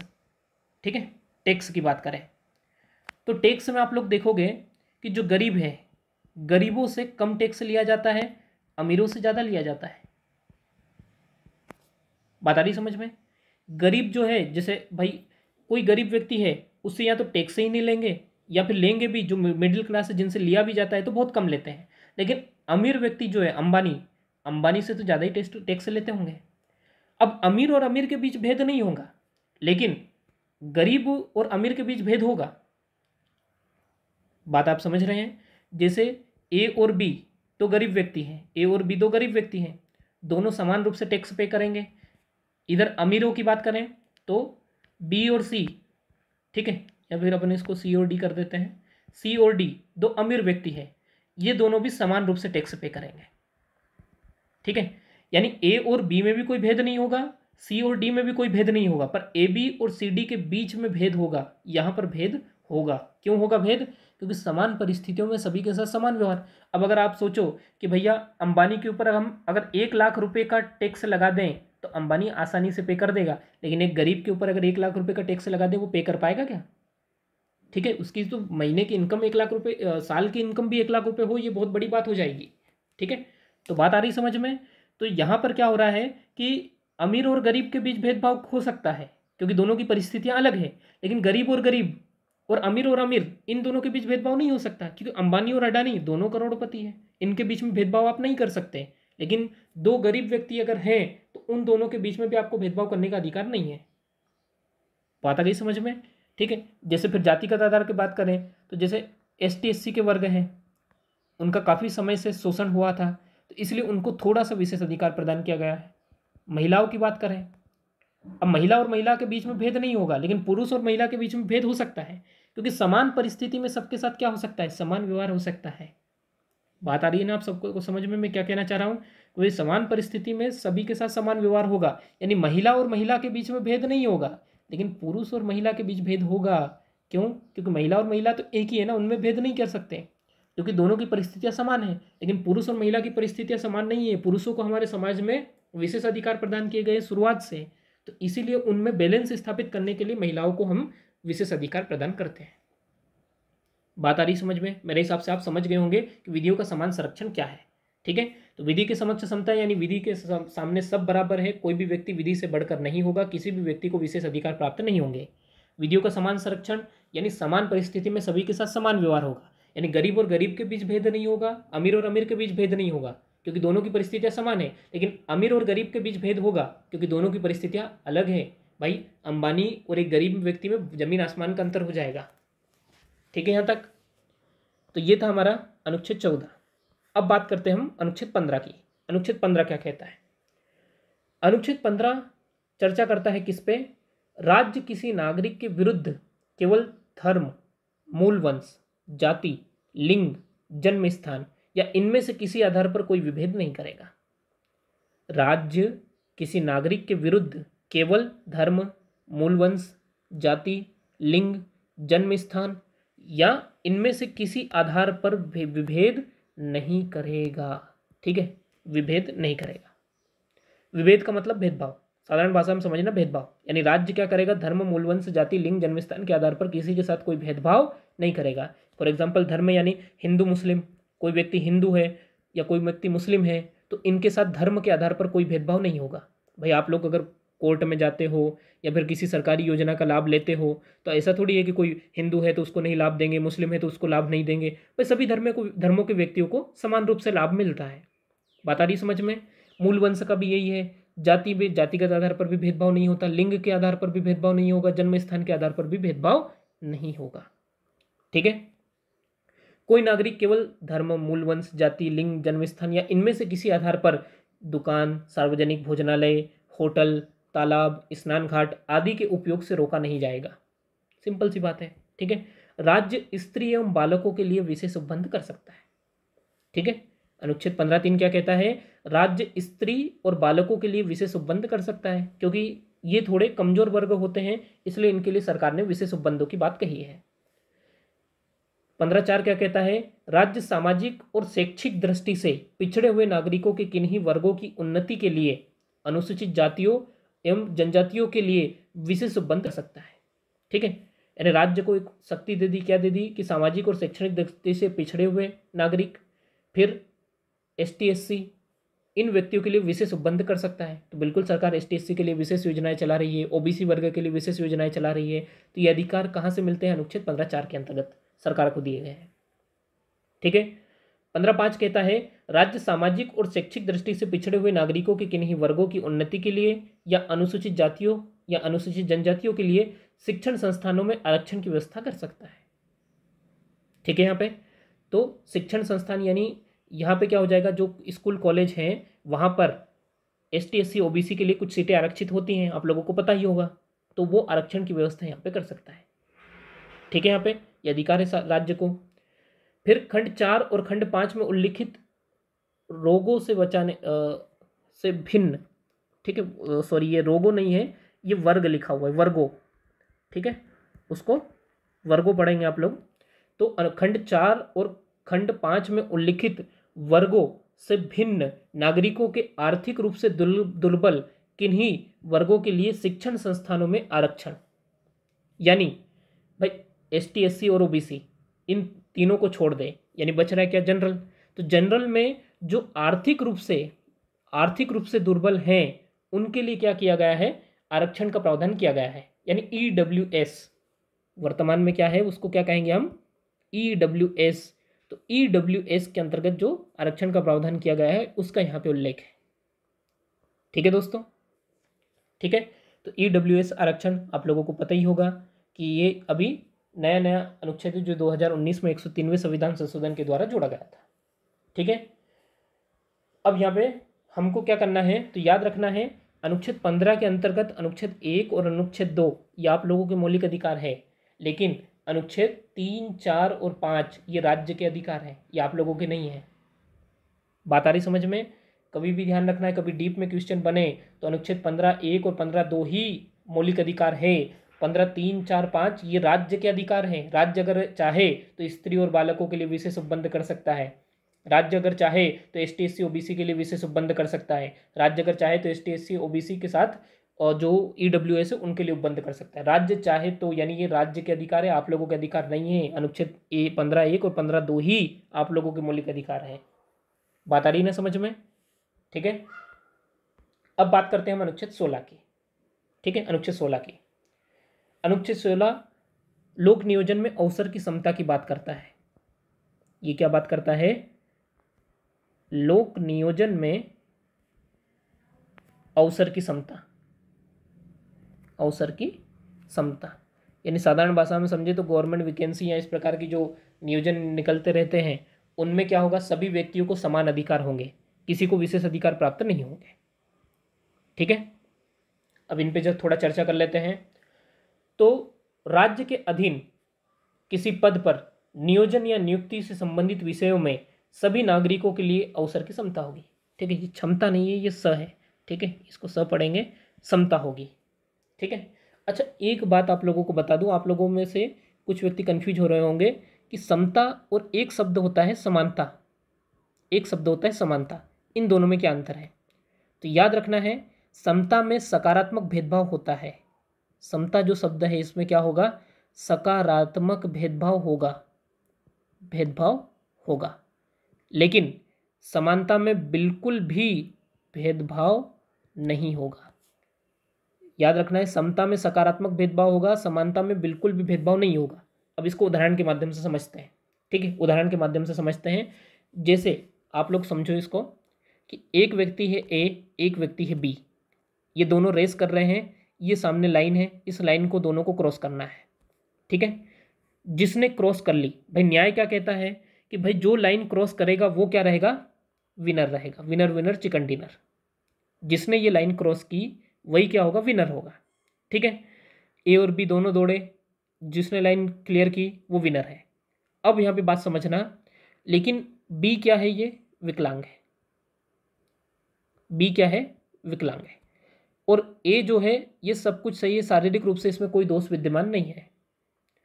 अब सोचो कि एक विकलांग व्यक्ति जो कि पैरों से विकलांग है वो दौड़ रहा है, ठीक है, और एक क्या है, शारीरिक रूप से सही है, कोई दिक्कत नहीं है उसको, अब वो भी रनिंग कर रहा है, तो जीतेगा कौन? बिल्कुल कहेंगे कि जीतेगा कौन, ए ही जीतेगा। तो ये तो उस व्यक्ति के साथ, विकलांग के साथ अन्याय हुआ, हुआ कि नहीं हुआ? ठीक है, तो ऐसी स्थिति में क्या होगा, ऐसी स्थिति में हम उसको क्या कर देंगे, विकलांग व्यक्ति को एक टू व्हीलर दे देंगे, टू व्हीलर दे देंगे और बोलेंगे अब तू दौड़। ठीक है, अब क्या होगा कि ये टू व्हीलर से है और ए क्या हो जाएगा, ए पैदल दौड़ रहा है। ठीक है, तो हमने क्या कर दिया, इसको एक विशेष अधिकार दे दिया। सकारात्मक भाई देना जरूरी था ना, क्योंकि अगर ए और बी को देखे वो विकलांग है तो क्या हो रहा था कि ये तो भेदभाव हो रहा था कि दोनों के लिए लाइन, भाई जो लाइन क्रॉस करेगा वही जीतेगा, ये तो सिंपल रूल है। ये टू व्हीलर के साथ अगर ये लाइन क्रॉस कर गया तो ये जीत जाएगा, ए अगर कर गया तो ए जीत जाएगा, जो लाइन क्रॉस कर गया जो जीता वही सिकंदर, ये वाली बात रहेगी। तो सकारात्मक भेदभाव, समता क्या कहता है, समता कहता है कि भैया यहाँ पर बी को कुछ विशेष अधिकार टू व्हीलर प्रदान की जाए, लेकिन समानता कहती है कि नहीं, बी को टू व्हीलर प्रदान नहीं की जाएगी, वो विकलांग है तो विकलांग के साथ दौड़े और फिर जीते। ठीक है, तो समता और समानता में अंतर आ गया समझ में। तो समता में सकारात्मक भेदभाव हो सकता है लेकिन समानता में कोई भेदभाव नहीं होगा, और हमारे संविधान में जगह जगह समता शब्द का प्रयोग किया गया है, इसीलिए आरक्षण प्रदान किया गया है। आरक्षण क्या है, सकारात्मक भेदभाव है। अगर आप लोग चाहते हैं कि आरक्षण पे हम विस्तार से चर्चा करें तो आप लोग बोलोगे तो मैं अलग से इसका एक वीडियो डालूंगा, क्योंकि अनुच्छेद 16 और 15 ये दोनों आरक्षण के बारे में चर्चा करते हैं। ठीक है, अभी हम अनुच्छेद 16 को समझने की कोशिश करते हैं। ठीक है, तो पहली लाइन कहते हैं कि भैया किसी पद पर नियोजन या नियुक्ति के संबंध में सभी नागरिकों के लिए अवसर की समता होगी, सभी बिल्कुल समान रूप से वहाँ पे अप्लाई कर सकते हैं। ठीक है, सिंपल सी बात है, कोई गवर्नमेंट वैकेंसी का फॉर्म निकलता है, पीएससी वगैरह आप लोग जब फॉर्म डालोगे तो सभी समान रूप से डालते हैं। ऐसा नहीं है कि नहीं ये वो उस जाति का व्यक्ति है, ये नीची जाति का व्यक्ति ये फॉर्म नहीं डालेगा, नहीं, सभी को समान रूप से। दूसरा पॉइंट क्या कहता है, राज्य के अधीन किसी नियोजन या पद के संबंध में केवल धर्म, मूलवंश, जाति, लिंग, उद्भव, जन्म स्थान या निवास या इनमें से किसी आधार पर न तो कोई नागरिक अपात्र होगा और न ही उसमें विभेद किया जाएगा। ठीक है, यानी ऐसा नहीं है कि भैया स्त्री और पुरुष में भेद करेंगे, उसके जन्म स्थान में भेद करेंगे, मूल वंश में भेद करेंगे, उसके धर्म नहीं। जैसे हिंदू मुस्लिम है तो हिंदू फॉर्म नहीं डाल सकता, मुस्लिम फॉर्म नहीं डाल सकता, ऐसा कुछ है क्या? नहीं, सभी धर्म के व्यक्ति फॉर्म डाल सकते हैं। जो लिखेगा अच्छा, जो अच्छे से एग्जाम देगा तो वो क्या होगा, कट ऑफ क्लियर करेगा और वो सिलेक्शन लेगा। ठीक है, तो किसी आधार पर यहाँ पे भेदभाव नहीं होगा, राज्य ऐसा नहीं कर सकता है। राज्य पिछड़े हुए नागरिकों के किसी वर्ग के लिए आरक्षण के उपबंध कर सकता है। ठीक है, राज्य को यह अधिकार है कि नागरिकों का कोई पिछड़ा हुआ वर्ग है तो उसके लिए क्या कर सकता है, विशेष उपबंध कर सकता है। ठीक है, और इसी के अंतर्गत पदोन्नति में आरक्षण और बैकलॉग भर्ती, बैकलॉग भर्ती ये दो चीज़ें आती है। बैकलॉग भर्ती समझ रहे हो ना आप लोग, कि मान लो कि ST/SC के कुछ पद इस समय नहीं भरे गए तो वो अगली बार विशेष रूप से बैकलॉग भर्ती के नाम से निकाले जा सकते हैं। ठीक है, तो राज्य पिछड़े हुए नागरिकों किसी वर्ग के लिए आरक्षण को बंद कर सकता है। ये कहाँ लिखा है, अनुच्छेद 16(4) में लिखा है, और यहाँ से आरक्षण शुरू हो रहा है। एक बात समझना है, आरक्षण मौलिक अधिकार नहीं है, आरक्षण मौलिक अधिकार नहीं है, क्योंकि मैंने आप लोगों को बताया है यहाँ पे क्या लिखा है, राज्य शब्द लिखा है कि राज्य अगर चाहे तो आरक्षण दे सकता है, नहीं चाहे तो नहीं दे सकता है। आरक्षण मौलिक अधिकार नहीं है, ये बात ध्यान रखना है आप लोगों को।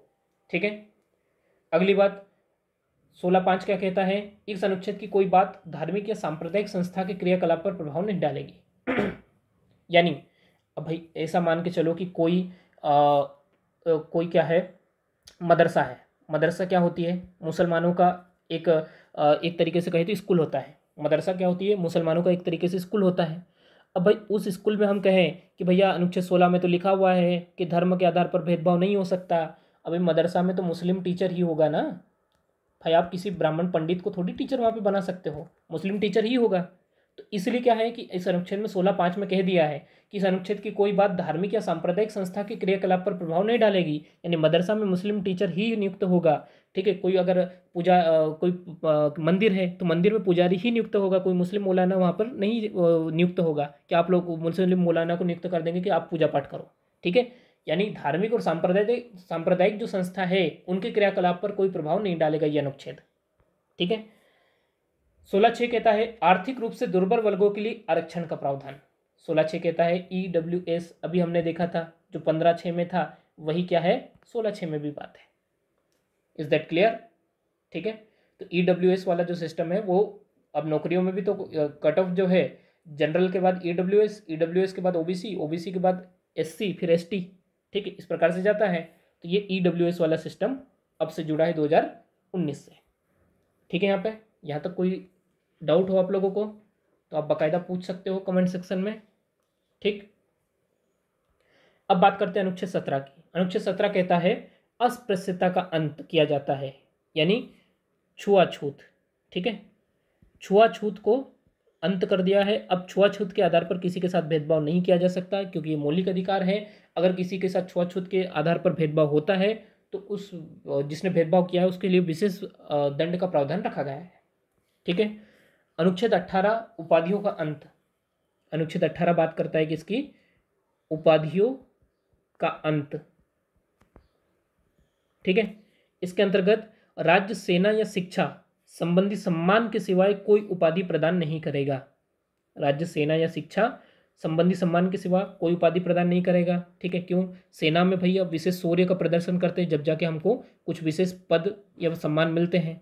शिक्षा पे सभी के लिए शिक्षा, तो अगर आपको PhD करना है, डॉक्टर की उपाधि लेना है, आप ले सकते हो, कोई ने आपको रोका नहीं है। ठीक है, इन दोनों को अधिकार दिया है। भारत का कोई भी नागरिक किसी विदेशी राज्य से कोई उपाधि स्वीकार नहीं करेगा। सिंपल सी बात है, बिल्कुल नहीं कर सकता, क्योंकि अगर आपने भारत के नागरिक हो, आपने विदेश से उपाधि स्वीकार करना शुरू कर दी तो हो सकता है जैसे आपने पाकिस्तान से उपाधि ले ली, आप पाकिस्तान के फेवर में काम करने लग जाओगे, भारत के लिए खतरा बन सकते हो आप।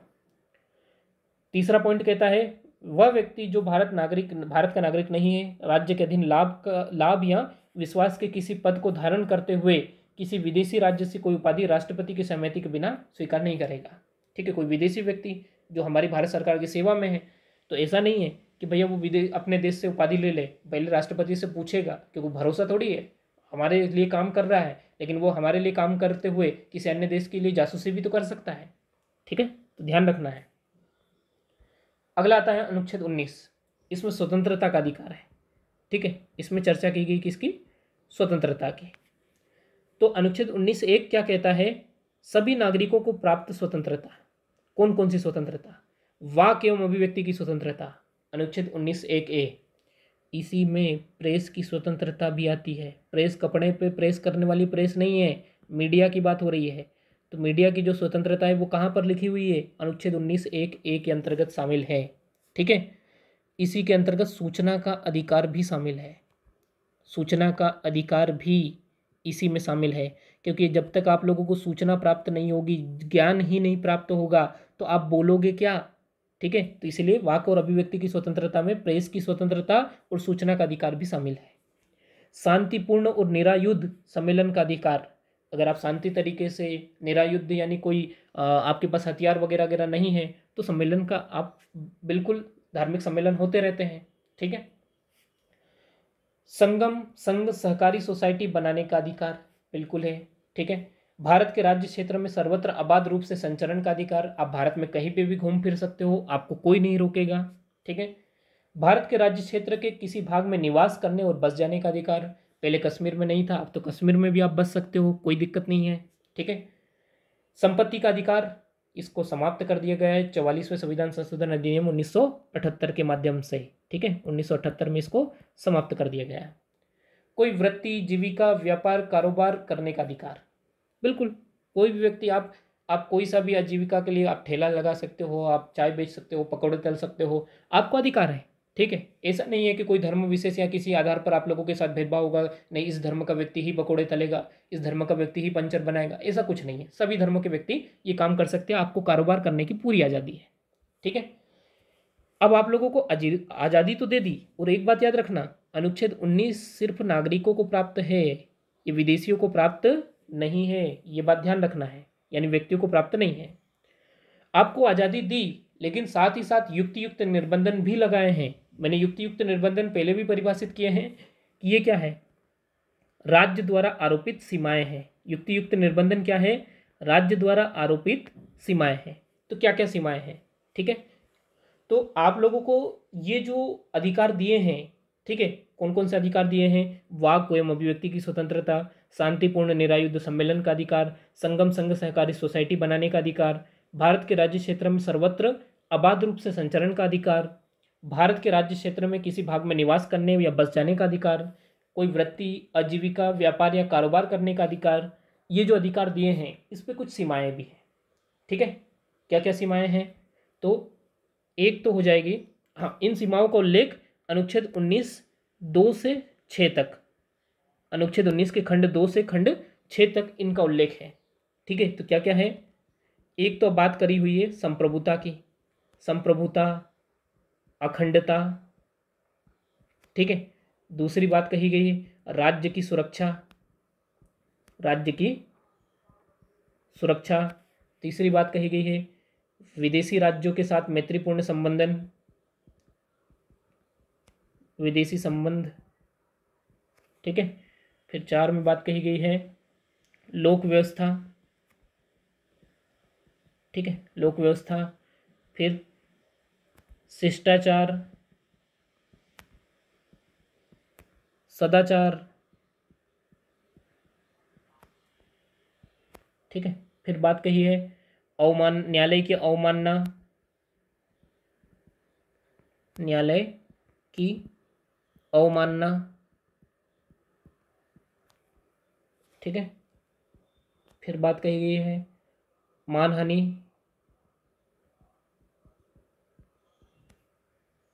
अपराध उद्दीपन,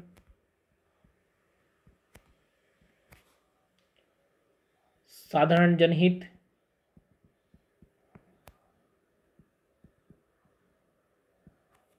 ठीक है।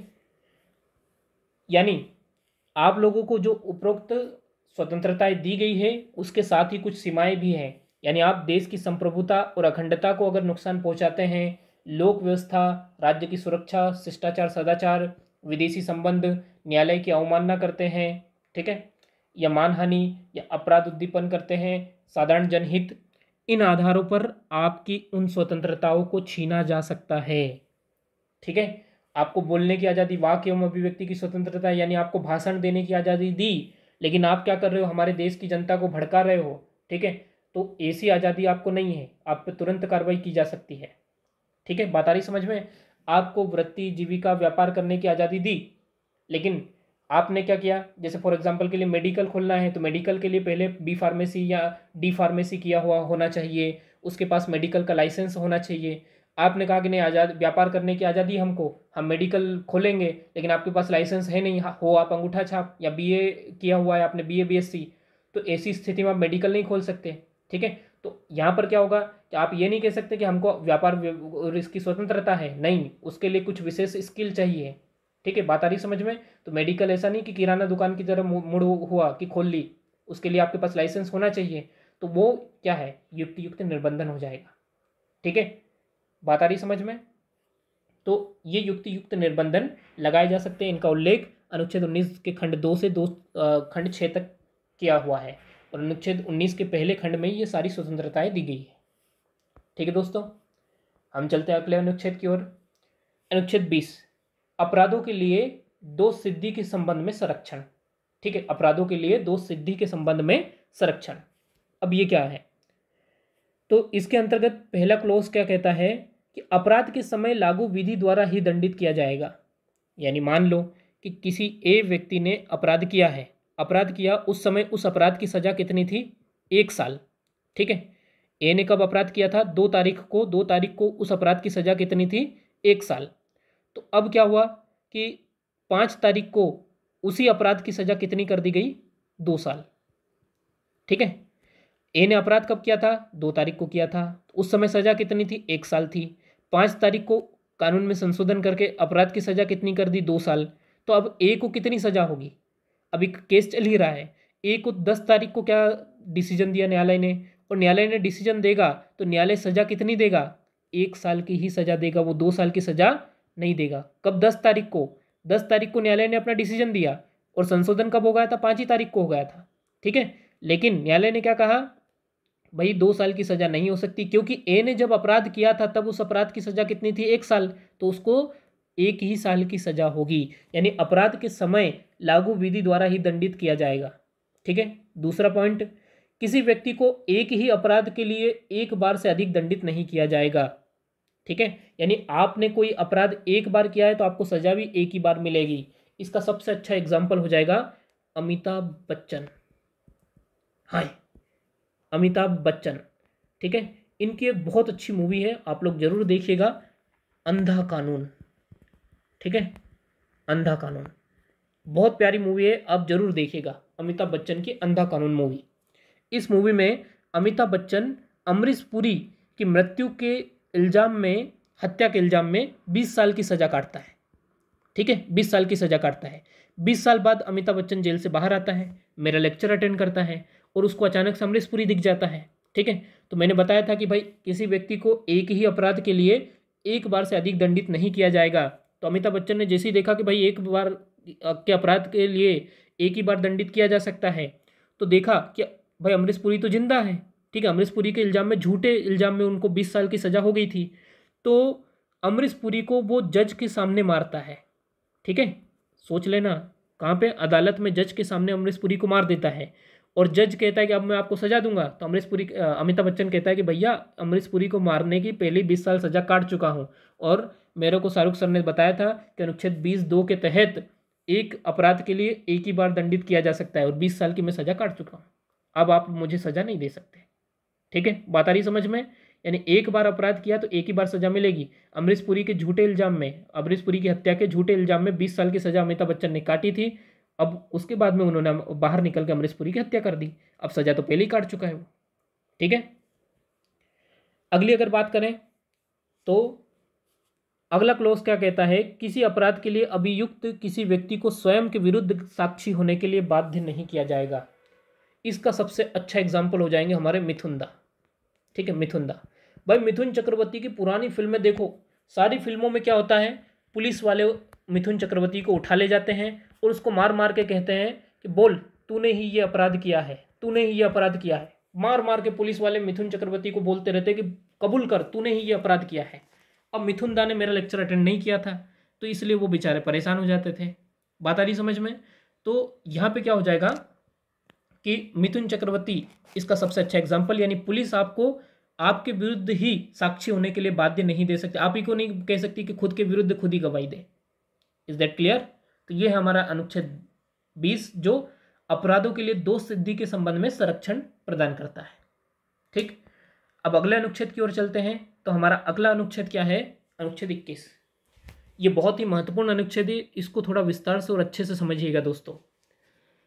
इसमें लिखा हुआ है, किसी व्यक्ति को उसके प्राण एवं दैहिक स्वतंत्रता से विधि द्वारा स्थापित प्रक्रिया के अनुसार ही वंचित किया जाएगा, अन्यथा नहीं, ठीक है। विधि द्वारा स्थापित प्रक्रिया के अनुसार ही वंचित किया जाएगा, अन्यथा नहीं, ठीक है। प्राण एवं दैहिक स्वतंत्रता के अधिकार से कौन कौन से, यहाँ पे 2 शब्द बहुत महत्वपूर्ण है, प्राण एवं दैहिक स्वतंत्रता।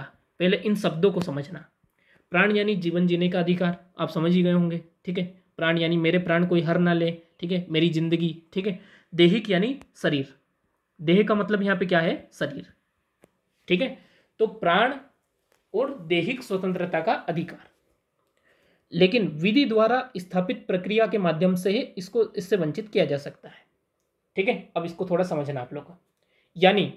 यानी होता क्या है कि आज कोई ए व्यक्ति है, उसका मूड खराब हुआ किसके ऊपर, बी के ऊपर, उसने जाके उसकी हत्या कर दी। ऐसा वो नहीं कर सकता। क्यों नहीं कर सकता, क्योंकि बी को जीने का अधिकार है, बी को क्या है, जीने का अधिकार है। कहाँ पे लिखा है ऐसा, अनुच्छेद 21 में लिखा है, ठीक है। अगर ए ने बी पर गुस्सा करते हुए उसकी हत्या कर दी तो ए को सजा होगी, ठीक है, क्योंकि इसने बी के मौलिक अधिकारों को हनन किया है। बात आ रही समझ में, ठीक है। दूसरा, ए ने क्या किया, बी को बंधक बना लिया, दैहिक स्वतंत्रता छीन ली। ठीक है। ए ने देखा कि यार बी मेरी बात नहीं सुन रहा है, मेरे खेत में काम नहीं कर रहा है, गया बी के पास, बी को बंधक बना लिया कि जब तक तू मेरे खेत में काम नहीं करेगा मैं तब तक तुझे छोड़ूंगा नहीं।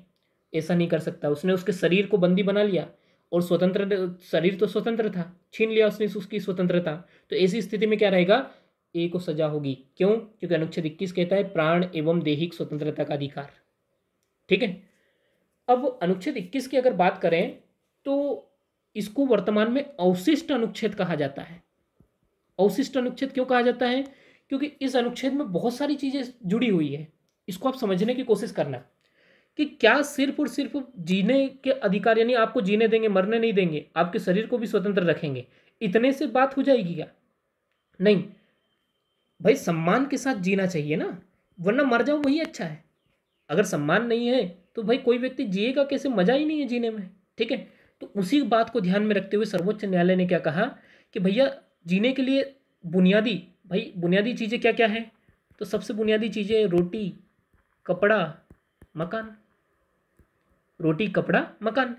यानी सिर्फ आपको जिंदा जीने ही दिया जाए, आपको रोटी, कपड़ा, मकान प्रदान नहीं किया जाए तो कोई मतलब है क्या जीने से? हैं? भाई तन पे अगर कपड़ा नहीं होगा, पेट में खाना नहीं होगा और सिर छुपाने के लिए मकान नहीं होगा तो ऐसी स्थिति में तो मरना ही बेहतर है। ठीक है। तो सर्वोच्च न्यायालय ने कहा कि भैया सिर्फ और सिर्फ प्राण एवं दैहिक स्वतंत्रता में मरने से रोकना ही शामिल नहीं है, या फिर बंदी बनाए जाने से रोकना ही शामिल नहीं है, इसमें आपको गरिमामय जीवन यानी सम्मान पूर्वक जीवन जीने का अधिकार भी इसी में शामिल है। इसलिए तो सरकार योजनाएं चलाती रहती है रोटी, कपड़ा, मकान के लिए। ठीक है। राजीव गांधी आवास योजना, ठीक है, फिर अंत्योदय अन्न योजना, तो ये सब रोटी, कपड़ा, मकान के लिए जो योजनाएं चलती रहती है, ये योजनाएं क्या है? इसी के अंतर्गत अनुच्छेद 21 के अंतर्गत सरकार का उद्देश्य भी यही है, संविधान निर्माताओं का भी उद्देश्य यही है। ठीक है, बात आ रही समझ में? फिर भाई अगर वातावरण आसपास का स्वच्छ नहीं है, वातावरण आसपास का स्वच्छ नहीं है तो ये भी तो दिक्कत की बात है। आप स्वतंत्र अच्छे से जी पाओगे? आप लोगों को एक ऐसे जगह पे फेंक दिया जाए जहाँ पर बहुत ही ज़्यादा प्रदूषित वायु है, तो ऐसी स्थिति में आप जी भी नहीं पाओगे। तो ये भी क्या है? ये भी तो उल्लंघन है। यानी स्वच्छ वातावरण पाने का अधिकार भी इसमें शामिल है। ठीक है, स्वच्छ वातावरण पाने का अधिकार भी इसमें शामिल है, शिक्षा का अधिकार भी इसमें शामिल है। ठीक है। फिर अगर ये एक और बात बहुत ही महत्वपूर्ण, मृतक व्यक्ति को भी ये अधिकार प्राप्त है। मृतक व्यक्ति को भी, अगर कोई मान लो कि कोई मृतक है, वो क्या है? हिंदू है, तो उसके शरीर को हिंदू रीति रिवाजों के साथ जलाया जाएगा। ठीक है। तो मृतक व्यक्ति को भी ये अधिकार प्राप्त है। इसमें निजता का अधिकार भी आता है, निजता, प्राइवेसी, निजता का अधिकार भी इसमें शामिल है। निजता के अंतर्गत क्या क्या आता है? तो भैया आप आपकी पर्सनल लाइफ में जो कुछ भी करते हो उसमें कोई व्यक्ति, कोई फालतू का इंटरफेयर नहीं कर सकता, आपकी पर्सनल लाइफ से छेड़छाड़ नहीं कर सकता, उस व्यक्ति को ये अधिकार नहीं है। ये आपका मौलिक अधिकार है, निजता का अधिकार। आप अपने निजी जीवन में कुछ भी करें, ठीक है, अगर उसके साथ छेड़छाड़ होती है तो ये आपके मौलिक अधिकारों का उल्लंघन है। ठीक है। तो इस प्रकार से अनुच्छेद 21, अब अनुच्छेद 21 में देखो, ये तो हमने क्या बात की? प्राण एवं दैहिक स्वतंत्रता की। लेकिन इसमें एक बहुत ही महत्वपूर्ण शब्द है। कौन सा शब्द है? विधि द्वारा स्थापित प्रक्रिया। इसमें एक बहुत ही महत्वपूर्ण शब्द क्या दिया हुआ है? विधि द्वारा स्थापित प्रक्रिया। इस शब्द को समझना। ठीक है, विधि द्वारा स्थापित प्रक्रिया, इस शब्द को आप लोगों को समझना है। ये बहुत ही इंपॉर्टेंट शब्द है। ठीक है, कि इस शब्द के क्या मायने हैं और इसका उल्लेख आपने किसी अनुच्छेद में इस टाइप का शब्द नहीं दिया होगा, ठीक, देखा होगा, लेकिन आपको यहाँ पर ये शब्द देखने को मिल रहा है। ठीक है, तो इसको हम थोड़ा सा इस पर चर्चा करते हैं। तो एक शब्द होता है विधि द्वारा स्थापित, विधि द्वारा स्थापित प्रक्रिया, और एक होता है क्या? सम्यक विधि प्रक्रिया। ठीक है, विधि द्वारा स्थापित प्रक्रिया क्या होती है? ये अवधारणा जो है ये कहाँ से, कहाँ के संविधान में उल्लेखित है? तो इसका उल्लेख जो है मुख्यतः कहाँ पे? ब्रिटेन में। इसके अनुसार जो न्यायालय है, न्यायालय सिर्फ ये देखेगा कि कानून के अनुसार ही काम हुआ है या नहीं। न्यायालय सिर्फ क्या देखेगा? कानून के अनुसार काम हुआ है या नहीं। जैसे कानून में लिख दिया है कि इस अपराध के लिए, ठीक है, इस अपराध के लिए क्या होगा? 5 साल की सजा होगी। ठीक है, इस अपराध के लिए 5 साल की सजा होगी, इस अपराध के लिए गिरफ्तारी होगी, इस अपराध के लिए गिरफ्तारी नहीं होगी आदि, ये सब लिख दिया है का कानून में। तो न्यायालय सिर्फ इतना चेक करेगा कि भाई जिस अपराध के लिए जितनी सजा थी उतनी सजा हुई कि नहीं, जिस अपराध के लिए गिरफ्तार किया जाना था क्या उसी अपराध के लिए गिरफ्तार किया है। ठीक है, बस इतना चेक करेगा। ये नहीं चेक करेगा कि ये कानून सही है या गलत है। बात आ रही समझ में? ये कानून सही है या गलत है, ये अधिकार न्यायालय को नहीं होगा। विधि द्वारा स्थापित प्रक्रिया का मतलब ही यही हुआ। ठीक है, बात आ रही समझ में? लेकिन सम्यक विधि प्रक्रिया जो है ये थोड़ा आगे चल के ये अमेरिका के संविधान में है। इसका उल्लेख कहाँ पे मिलता है? अमेरिका के संविधान में। इसके तहत क्या बात है? सम्यक विधि प्रक्रिया ये भी चेक करेगा कि जो कानून है वो कानून सही है या गलत है। भाई कानून के अनुसार सजा मिली है ये तो चेक होगी, लेकिन वो कानून भी सही है या नहीं। अगर कानून सही नहीं है तो उस कानून को रद्द कर देगा। सर्वोच्च न्यायालय क्या कर सकता है? उस कानून को रद्द कर सकता है, ये अधिकार है। ठीक है, तो सम्यक विधि प्रक्रिया और विधि द्वारा स्थापित प्रक्रिया दोनों में आ गए समझ में? विधि द्वारा स्थापित प्रक्रिया में सिर्फ न्यायालय इतना चेक करता है कि कानून के अनुसार सारा काम हुआ है या नहीं, और सम्यक विधि प्रक्रिया में ये भी चेक करेगा कि कानून के अनुसार काम हुआ है या नहीं, और साथ में ये भी चेक करेगा कि कानून भी सही है या नहीं। अगर कानून ही गलत है तो कानून को ही रद्द कर देगा। ठीक है, और भारत में ये अवधारणा कब अपनाई गई? तो मेनका गांधीवाद, याद रखना है आप लोगों को। मेनका गांधीवाद के बाद में सर्वोच्च न्यायालय ने कहा है कि विधि द्वारा स्थापित प्रक्रिया का स्वतः ही मतलब सम्यक विधि प्रक्रिया भी है। मेनका गांधीवाद में सर्वोच्च न्यायालय ने क्या कहा? विधि द्वारा स्थापित प्रक्रिया का स्वतः ही अर्थ सम्यक विधि प्रक्रिया है। ठीक है, और तब से इस शब्द का इस संदर्भ में भी अर्थ लिया जाता है। ठीक है, बात आ गई समझ में आप लोगों को? ठीक, आगे बढ़ते हैं।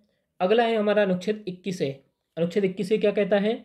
6 से 14 वर्ष की आयु वाले सभी बालकों के लिए निःशुल्क एवं अनिवार्य शिक्षा का प्रावधान। बिल्कुल सिंपल सी बात है, भाई 6 से 14 वर्ष तक के जो सभी बालक हैं उनके लिए निःशुल्क और अनिवार्य शिक्षा का प्रावधान होगा। ठीक है, अनुच्छेद 22 क्या कहता है? ये गिरफ्तारी से संरक्षण और निरोध की बात करता है। ठीक है, निरोध के संरक्षण की बात करता है। ठीक है, गिरफ्तारी से संरक्षण यानी कोई भी व्यक्ति है उसको गिरफ्तारी का कारण जानने का अधिकार होगा, तथा विधि व्यवसायी यानी वकील से परामर्श करने का अधिकार होगा। ठीक है, 24 घंटे के भीतर निकटतम मजिस्ट्रेट के समक्ष पेश किया जाएगा। ठीक है, यहाँ पे बात क्लियर है। अनुच्छेद 22 का खंड 1 और खंड 2 क्या कहते हैं? कि गिरफ्तारी का कारण जानने का अधिकार, वकील से बात करने का अधिकार, 24 घंटे के अंदर निकटतम मजिस्ट्रेट के समक्ष पेश किया जाएगा। ठीक है, फिर तीसरा प्रावधान क्या कहता है? कि खंड 1 और खंड 2 की कोई बात ऐसे व्यक्ति को लागू नहीं होगी जो शत्रु देश का है तथा निवारक निरोध के अंतर्गत गिरफ्तार किया गया है। ठीक है, अब थोड़ा सा यहाँ पे बात को समझना है। ठीक है, यहाँ पे थोड़ा सा बात को समझना है। ठीक, दरअसल होता क्या है कि गिरफ्तारी दो तरीके से होती है। एक तो गिरफ्तारी होती है क्या? सामान्य विधि से। एक तो गिरफ्तारी क्या होती है? सामान्य विधि से, और एक गिरफ्तारी होती है निवारक निरोध के माध्यम से। एक गिरफ्तारी कैसी होती है? निवारक निरोध के माध्यम से। ठीक है, सामान्य यानी आपने कोई अपराध किया, पुलिस आई आपको गिरफ्तार करके ले गई, सामान्य विधि के माध्यम से गिरफ्तारी। निवारक निरोध के अंतर्गत क्या हो जाएगा? आपको अपराध करने के पहले ही गिरफ्तार कर लिया जाएगा। आपको अपराध करने के पहले ही गिरफ्तार कर लिया जाएगा, यही कहलाता है निवारक निरोध। बात आ रही समझ में? इसमें आप लोगों ने कुछ सुना होगा, मीसा एक्ट। ठीक है, टाडा, पोटा। ठीक है, ठीक है, टाडा, पोटा, मीसा, रासुका। ठीक है, रासुका राहत सुरक्षा कानून। तो ये क्या है? ये सारे के सारे निवारक निरोध है। इसमें क्या करती है पुलिस? जाती है गिरफ्तार, मतलब आप ये अपराध भविष्य में कर सकते हैं, इसलिए आपको पहले ही गिरफ्तार कर लिया जाएगा। ठीक है, बात आ रही समझ में? तो अनुच्छेद 22(3) क्या कहता है? कि खंड 1 और खंड 2 शत्रु देश के नागरिकों को प्राप्त नहीं है, और निवारक निरोध के अंतर्गत कोई गिरफ्तार किया गया है तो वो कारण जानने का अधिकार नहीं है, उसको वकील से बात भी नहीं कर सकता, 24 घंटे के भीतर मजिस्ट्रेट के सामने भी पेश करने की कोई ज़रूरत नहीं है। ठीक है, अनुच्छेद 22(4) कहता है कि भाई निवारक निरोध के अंतर्गत अधिकतम 3 माह तक गिरफ्तार किया जा सकता है। निवारक निरोध के अंतर्गत अधिकतम 3 माह के लिए गिरफ्तार किया जा सकता है। याद रखना है, इसका सरकारें अक्सर दुरुपयोग करती है। ठीक है, अक्सर क्या होता है? सरकारों द्वारा इसका दुरुपयोग किया जाता है। क्यों किया जाता है? जैसे मान लो कि भैया कोई व्यक्ति है जो लगातार क्या कर रहा है, सरकार के विरोध में बोल रहा है, निवारक निरोध के अंतर्गत गिरफ्तार कर लो उसको, ठीक है, हवा निकल जाएगी उसकी। बात आ रही समझ में? क्यों 3 महीने तक वो जब जेल में पड़ा रहेगा, और जेल की हालत भारत में आप लोग जानते ही हो, ठीक है। तो सरकारें अक्सर इस निवारक निरोध कानून का दुरुपयोग करती रहती है, ठीक है। तो और ये क्या है, ये कानून जो है, ये कानून किन की देन है? ये अंग्रेजों की देन है। अंग्रेजों ने हमारे जो स्वतंत्रता सेनानी थे ना, उनको निवारक निरोध के अंतर्गत गिरफ्तार करती रहती थी, ठीक है। और हमने उसी ब्रिटिश दास्ता के इस कानून को अभी तक हमने इसको कंटिन्यू रखा है। सरदार वल्लभ भाई पटेल कहते हैं, ठीक है, सरदार वल्लभ भाई पटेल क्या कहते हैं कि जब ये कानून पारित हो रहा था तब सबसे ज़्यादा मुझे दुख हुआ था कि मैंने जिस कानून का सर्वाधिक विरोध किया, आज मैं उसी कानून को हमारे देश के संविधान में शामिल करने जा रहा हूँ। देखिए, सरदार वल्लभ भाई पटेल उनको सबसे ज़्यादा दुख हुआ था इस कानून को जब शामिल किया गया था, लेकिन उस समय की परिस्थिति के अनुसार ये सही था कि देश की एकता व अखंडता के लिए इसको शामिल किया जाना सही था।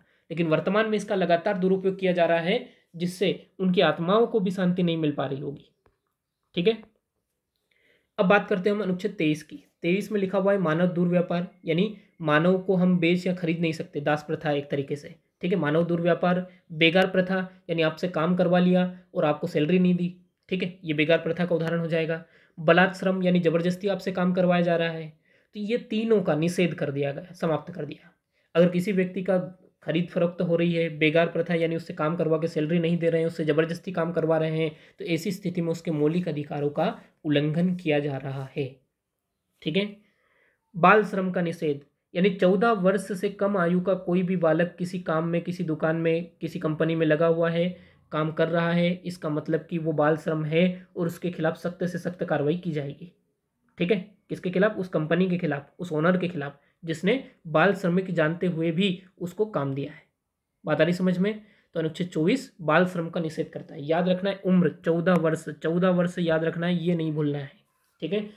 अगर कोई 15 वर्ष का है तो इसी स्थिति में नहीं होगा। अच्छा, एक और बात ध्यान रखना है कि अगर कोई पिता अपनी होटल में अपने बच्चे से काम कर रहा है 12 वर्ष की उम्र के बच्चे से, तो वो बाल श्रम नहीं रहेगा, पिता उसको ट्रेन कर रहा है, ठीक है, ध्यान रखना है। नहीं तो आप भावनाओं में बह के उसके पिता को गोली मार दो कि तूने बाल श्रम कैसे करवा दिया, ठीक है। अनुच्छेद 25 कहता है अंतःकरण और धर्म को अबाध रूप से मानने, आचरण करने और प्रचार करने की स्वतंत्रता, ठीक है। सिंपल सा अनुच्छेद है। अंतःकरण यानी हम कौन से धर्म को अपनाना चाहते हैं, हमारी मर्जी, हम उस धर्म के नियम मानना चाहते हैं, आचरण करना चाहते हैं, उस धर्म का प्रचार करना चाहते हैं, हमको स्वतंत्रता है। लेकिन इस पे युक्त निर्बंधन भी है। कौन कौन से? लोक व्यवस्था, सदाचार और स्वास्थ्य। इन तीनों चीज़ों को ध्यान में रखते हुए अगर आपके धार्मिक मामलों से लोक व्यवस्था बिगड़ रही है, सदाचार बिगड़ रहा है, लोगों के स्वास्थ्य पर प्रभाव पड़ रहा है, तो उस क्रियाकलाप को रोका जा सकता है। बात आ रही ना समझ में, ठीक है। अब पहली बात, यहाँ पे एक शब्द लिखा हुआ है कि भारतीय संविधान में हिंदू से मतलब क्या है, तो ध्यान रखना है हिंदू के अंतर्गत बौद्ध, सिख और जैन को शामिल किया गया है। भारतीय संविधान में हिंदू शब्द के अंतर्गत किनको शामिल किया गया है, तो बौद्ध, सिख और जैन को, ठीक है। अनुच्छेद 26 क्या कहता है? अनुच्छेद 26 कहता है धार्मिक कार्यों के प्रबंधन की स्वतंत्रता, जैसे संपत्ति का अर्जन। भाई धार्मिक मामलों के लिए जो संपत्ति लेते हैं ना, बाबा लोग क्या करते रहते हैं, दान दक्षिणा लेते रहते हैं, तो संपत्ति का अर्जन, संस्थाओं की स्थापना, आश्रम, मठ, मदरसा, इस टाइप की संस्थाएं बनती रहती हैं, ठीक है, तो ये स्वतंत्रता है उनको। अनुच्छेद 27 कहता है किसी विशिष्ट धर्म की अभिवृद्धि के लिए करों के समुदाय के बारे में स्वतंत्रता, यानी अगर कोई धर्म की, जैसे कोई संस्था है जो क्या है धर्म विषय से संबंधित है, तो वो टैक्स नहीं पे करेगी, कोई दिक्कत नहीं, क्योंकि उसकी जो राशि है वो खर्च हो रही है किसके लिए? उस पर्टिकुलर धर्म के उत्थान के लिए, उस पर्टिकुलर धर्म के उत्थान के लिए खर्च हो रही है, तो ऐसी स्थिति में उसको टैक्स देने की कोई ज़रूरत नहीं है, ठीक है। अनुच्छेद 28 क्या कहता है? राज्य निधि से पूर्णतः पोषित किसी शिक्षा संस्थान में कोई धार्मिक शिक्षा नहीं दी जाएगी। सिंपल सी बात है। गवर्नमेंट स्कूल में आप लोगों को कुरान या फिर गीता, महाभारत ये पढ़ाया गया? बिल्कुल नहीं पढ़ाया गया, ठीक है। क्यों? क्योंकि राज्य निधि से पोषित है वो, तो किसी भी शिक्षण संस्थान में कोई धार्मिक शिक्षा नहीं दी जा सकती। अनुच्छेद 29 कहता है भारत के राज्य क्षेत्र में उसके किसी भाग के निवासी नागरिकों को जिसकी अपनी विशेष भाषा, लिपि, संस्कृति है, उसे बनाए रखने का अधिकार होगा। यानी यहाँ पर क्या है कि भाषाई अल्पसंख्यकों को भाषा, लिपि और संस्कृति के संरक्षण का अधिकार दिया गया है। ठीक है। अनुच्छेद 30 कहता है धर्म या भाषा पर आधारित सभी अल्पसंख्यक वर्गों को अपनी रुचि की शिक्षा संस्थानों की स्थापना और प्रशासन का अधिकार होगा।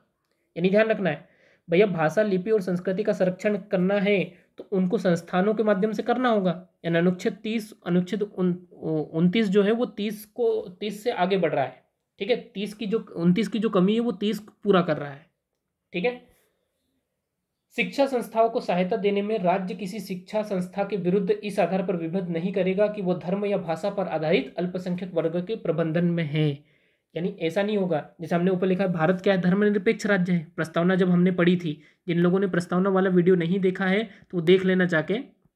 ठीक है, तो धर्मनिरपेक्ष राज्य है यानी धार्मिक मामलों में हस्तक्षेप नहीं करेगा, लेकिन यहाँ पे क्या है, राज्य कर सकता है क्योंकि अनुच्छेद 30 में यहाँ पे लिखा हुआ है। ठीक है। अनुच्छेद 31 संपत्ति का अधिकार था, यह ऑलरेडी समाप्त हो चुका है। ठीक है, 44वें संविधान संशोधन अधिनियम 1978 के माध्यम से। अब बात आती है अनुच्छेद 32 की। अनुच्छेद 32 को अंबेडकर साहब ने भारतीय संविधान की आत्मा कहा था। ठीक है, भारतीय संविधान की क्या कहा था, इसको आत्मा के नाम से संबोधित किया गया था। ये बात आप लोगों को ध्यान रखना है। ठीक है, क्योंकि ये कई बार पूछा हुआ है कि अंबेडकर के अनुसार सबसे महत्वपूर्ण अनुच्छेद कौन सा है। ठीक है, भारतीय संविधान की आत्मा अनुच्छेद, कौन से अनुच्छेद को अंबेडकर साहब ने कहा था, तो अनुच्छेद 32 को। इसमें है क्या, इसमें संवैधानिक उपचारों का अधिकार है। ठीक है, क्या है ये, मूल अधिकारों को प्रवर्तित कराने के लिए उच्चतम न्यायालय 5 प्रकार की रिट जारी कर सकता है। देखो, अनुच्छेद 32 जो है वो उच्चतम न्यायालय की बात करता है। अनुच्छेद 226 के तहत जो हाई कोर्ट है, ठीक है, उच्च न्यायालय, वो भी जारी कर सकता है, पर वो अनुच्छेद 226 में है, उसको हम वहां पे देखेंगे। ठीक है, 5 प्रकार की रिट कौन कौन सी है, बंदी प्रत्यक्षीकरण, परमादेश, प्रतिषेध, अधिकार पृच्छा, उत्प्रेषण। बंदी प्रत्यक्षीकरण यानी हैबियस कॉर्पस। इसमें क्या होगा, हैबियस कॉर्पस में किसी भी व्यक्ति को सशरीर न्यायालय में प्रस्तुत किया जाए। ठीक है, सशरीर उसको न्यायालय में प्रस्तुत किया जाए। यानी होता क्या है, यदि किसी व्यक्ति को किसी ने, अन्य व्यक्ति ने गिरफ्तार कर रखा है, बंदी बना रखा है, तो सर्वोच्च न्यायालय इस रिट को जारी करके उसको न्यायालय में पेश करेगा। और न्यायालय में पेश करने के बाद में अगर उसको उचित कारणों से गिरफ्तार किया गया है, ठीक है, बंदी बनाया गया है, तो ठीक है, लेकिन अनुचित कारणों से अगर बंदी बनाया गया है तो न्यायालय उसको आजाद कर देगा। परमादेश, ठीक है, इसको कहते हैं मैंडेमस, यानी हमारा आदेश। परमादेश का शाब्दिक अर्थ क्या हुआ, हमारा आदेश। यानी कोई लोक प्राधिकारी है, ठीक है, वो अपने सार्वजनिक कर्तव्यों को पूरा नहीं कर रहा है, तो ऐसी स्थिति में क्या रहेगा कि सर्वोच्च न्यायालय उससे पूछेगा कि भैया आपका ये कर्तव्य आप पूरा क्यों नहीं कर रहे हो। जैसे फॉर एग्जांपल के लिए कि भैया एसडीएम है, वो हमारे जाति प्रमाण पत्र पे साइन नहीं कर रहा है, तो रिश्वत की डिमांड कर रहा है, तो ऐसी स्थिति में आप परमादेश रिट जारी करवा सकते हो, क्योंकि उसका काम है, साइन करना पड़ेगी उसको। ठीक है, तो आप इस रिट के माध्यम से अपना काम करवा सकते हो। तीसरा होता है प्रतिषेध। प्रतिषेध यानी प्रोहिबिशन। ये क्या है, न्यायालय से संबंधित रिट है कि अगर किसी अधीनस्थ न्यायालय द्वारा अपने अधिकार क्षेत्र के बाहर जाकर निर्णय दे दिया गया है तो ऐसी स्थिति में इस रिट को जारी की जाती है। ठीक है, फिर आता है उत्प्रेषण। फिर आती उत्प्रेषण। उत्प्रेषण भी, ये प्रतिषेध और उत्प्रेषण दोनों के दोनों क्या है, न्यायिक रिट है। अब होता क्या है, प्रतिषेध में क्या पढ़ा हमने कि भैया कोई न्यायालय अपने अधिकार क्षेत्र के बाहर जाकर कोई फैसला सुनाने वाला था, तो सर्वोच्च न्यायालय ने वो रिट जारी करके क्या किया, उसको रोक दिया। अब सर्वोच्च न्यायालय क्या करेगा, उत्प्रेषण के माध्यम से उस जो वाद था उसको अपने पास बुला लेगा। ठीक है, उसको क्या करेगा, अपने पास बुला लेगा। उत्प्रेषण यानी सर्चोररी। ठीक है, फिर आती है अधिकार परीक्षा। अधिकार परीक्षा यानी कोई इसका सामान्य अर्थ है कि आपका प्राधिकार क्या है। ठीक है, इसका सामान्य अर्थ क्या हुआ, आपका प्राधिकार क्या है। इसमें न्यायालय इस रीट का प्रयोग कर एक कार्यवाही के रूप में करता है। यह रीट उस व्यक्ति के विरुद्ध जारी की जाती है जिसके संबंध में यह शिकायत की गई है कि उसने अवैध रूप से किसी सार्वजनिक पद को धारण किया हुआ है। इस रीट के माध्यम से न्यायालय उससे पूछता है कि उसने किस प्राधिकार से उक्त पद को धारण किया हुआ है। यदि वह पर्याप्त कारण नहीं बताता तो न्यायालय उसे हटा देता है उस पद से। ठीक है, बात आ रही समझ में। ये 5 प्रकार की रिट बहुत इंपॉर्टेंट है, इसको आप लोगों को मेंस में आ सकती है 200 शब्दों में लिखने को। ठीक है, तो इसको आप विशेष तौर पे ध्यान रखें, ठीक है। फिर अगला आता है अनुच्छेद 33। अनुच्छेद 33 संसद को यह अधिकार देता है कि वह सशस्त्र बलों यानी आर्म्ड फोर्स, अर्धसैनिक बलों, पैरामिलिट्री फोर्स, पुलिस बलों, ठीक है, पुलिस फोर्स, खुफिया एजेंसी, इंटेलिजेंस एजेंसी और अन्य के अधिकार पर युक्त प्रतिबंध लगा सकती है।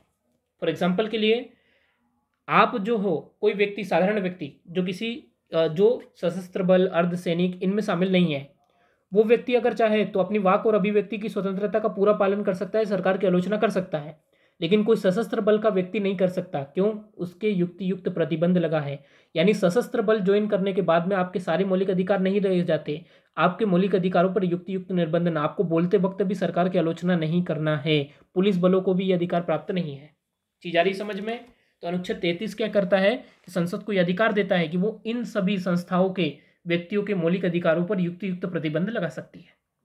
ऐसा इसलिए ताकि उनके कर्तव्यों का उचित पालन और उनमें अनुशासन बना रहे, ठीक है। अनुच्छेद 34 कहता है कि जब किसी क्षेत्र में सेना कानून लागू हो तो इस भाग द्वारा प्रदत्त मूल अधिकारों पर निर्बंधन।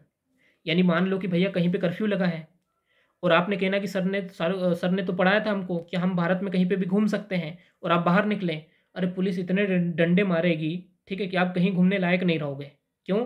क्योंकि जब अनुच्छेद 34 भी पढ़ लो, उसमें लिखा हुआ है कि भैया जब किसी क्षेत्र में सेना कानून लागू हो तब इस भाग द्वारा प्रदत्त मूल अधिकारों पर निर्बंधन हो जाता है, ये लागू नहीं रहते हैं, ठीक है।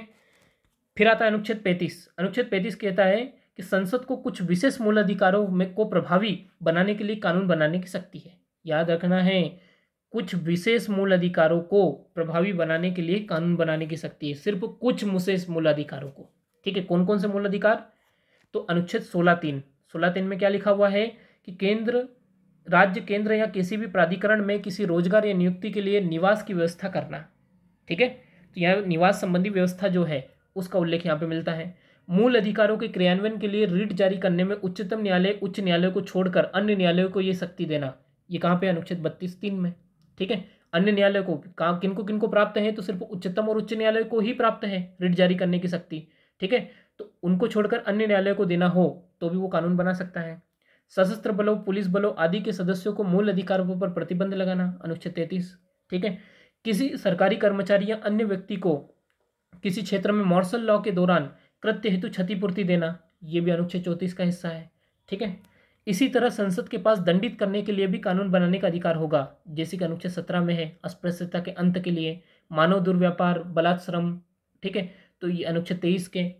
तो यहाँ याद रखना है कि ऐसे मामलों पर संसद के पास अधिकार है कि वो क्या कर सकती है? कानून बना सकती है, ठीक है। अब आगे बचता है मौलिक अधिकारों की आलोचना। अब देखो, आलोचना की बात करें भाई, अनेक सीमाएं हैं मौलिक अधिकारों पर, ठीक है। हमने देखा युक्त निर्बंधन बहुत सारे हैं। स्पष्टता का अभाव, भैया इनमें क्या है, लैंग्वेज इतनी जटिल, जैसे समता, समानता, ठीक है, लैंग्वेज इतनी जटिल ले रखी, अंतःकरण, समझ में ही नहीं आता है कि लिखा क्या है, उसको अच्छे से समझना होगा, ठीक है। आपातकाल के दौरान निलंबन, भाई आपातकाल के दौरान समाप्त हो जाते हैं, कैसे अधिकार है ये। संसद द्वारा संशोधन, संसद ने जैसे संपत्ति का अधिकार छीन लिया, कल को दूसरा अधिकार भी छीन लेगी, ठीक है। फिर 5, सामाजिक एवं आर्थिक अधिकारों का न होना, ये मुख्यतः राजनीतिक अधिकार ही तो है। सामाजिक यानी आपको कहीं पे कोई विशेष अधिकार दिया हो कि नहीं, आपको इतने रुपए की मंथली इनकम का सोर्स का सरकार रोजगार दे के ही रहेगी, ठीक है, ऐसा कोई अधिकार नहीं है। न्यायिक प्रक्रिया जटिल होना, भाई अमीर व्यक्ति ही केस लड़ेगा, किसी व्यक्ति, गरीब व्यक्ति के अधिकारों का उल्लंघन हो जाता है, उस अधिकारी नहीं पता होते हैं, उस व्यक्ति को क्या है, अधिकारी नहीं पता है, और इतना भारी भरकम वो दिल्ली जाएगा, केस करेगा। केरल के किसी छोटे से गांव में किसी व्यक्ति के मौलिक अधिकारों का उल्लंघन हुआ, आप इमेजिन करके देखो कि वो कभी जाएगा दिल्ली और बोलेगा मेरे मौलिक अधिकारों का उल्लंघन हुआ, ठीक है, इतना खतरनाक केस वो लड़ ही नहीं पाएगा। तो ये क्या हो जाते हैं, मौलिक अधिकारों की आलोचना हो जाती है, ठीक है। तो इस तरीके से आज के इस वीडियो में हमने मौलिक अधिकारों को विस्तार से समझा है। आप लोगों को यहाँ पर कोई डाउट हो तो कमेंट सेक्शन में जाके आप अपने विचार व्यक्त कर सकते हैं, ठीक है। और कोई बात आपको समझ में नहीं आई हो तो आप वहाँ पे जाके पूछ सकते हैं, मैं आपको अलग से वीडियो बना के या फिर कमेंट सेक्शन में ही आपको उस चीज़ को समझाने की कोशिश करूँगा, ठीक है दोस्तों। तो अगले वीडियो तक के लिए बने रहिएगा, धन्यवाद।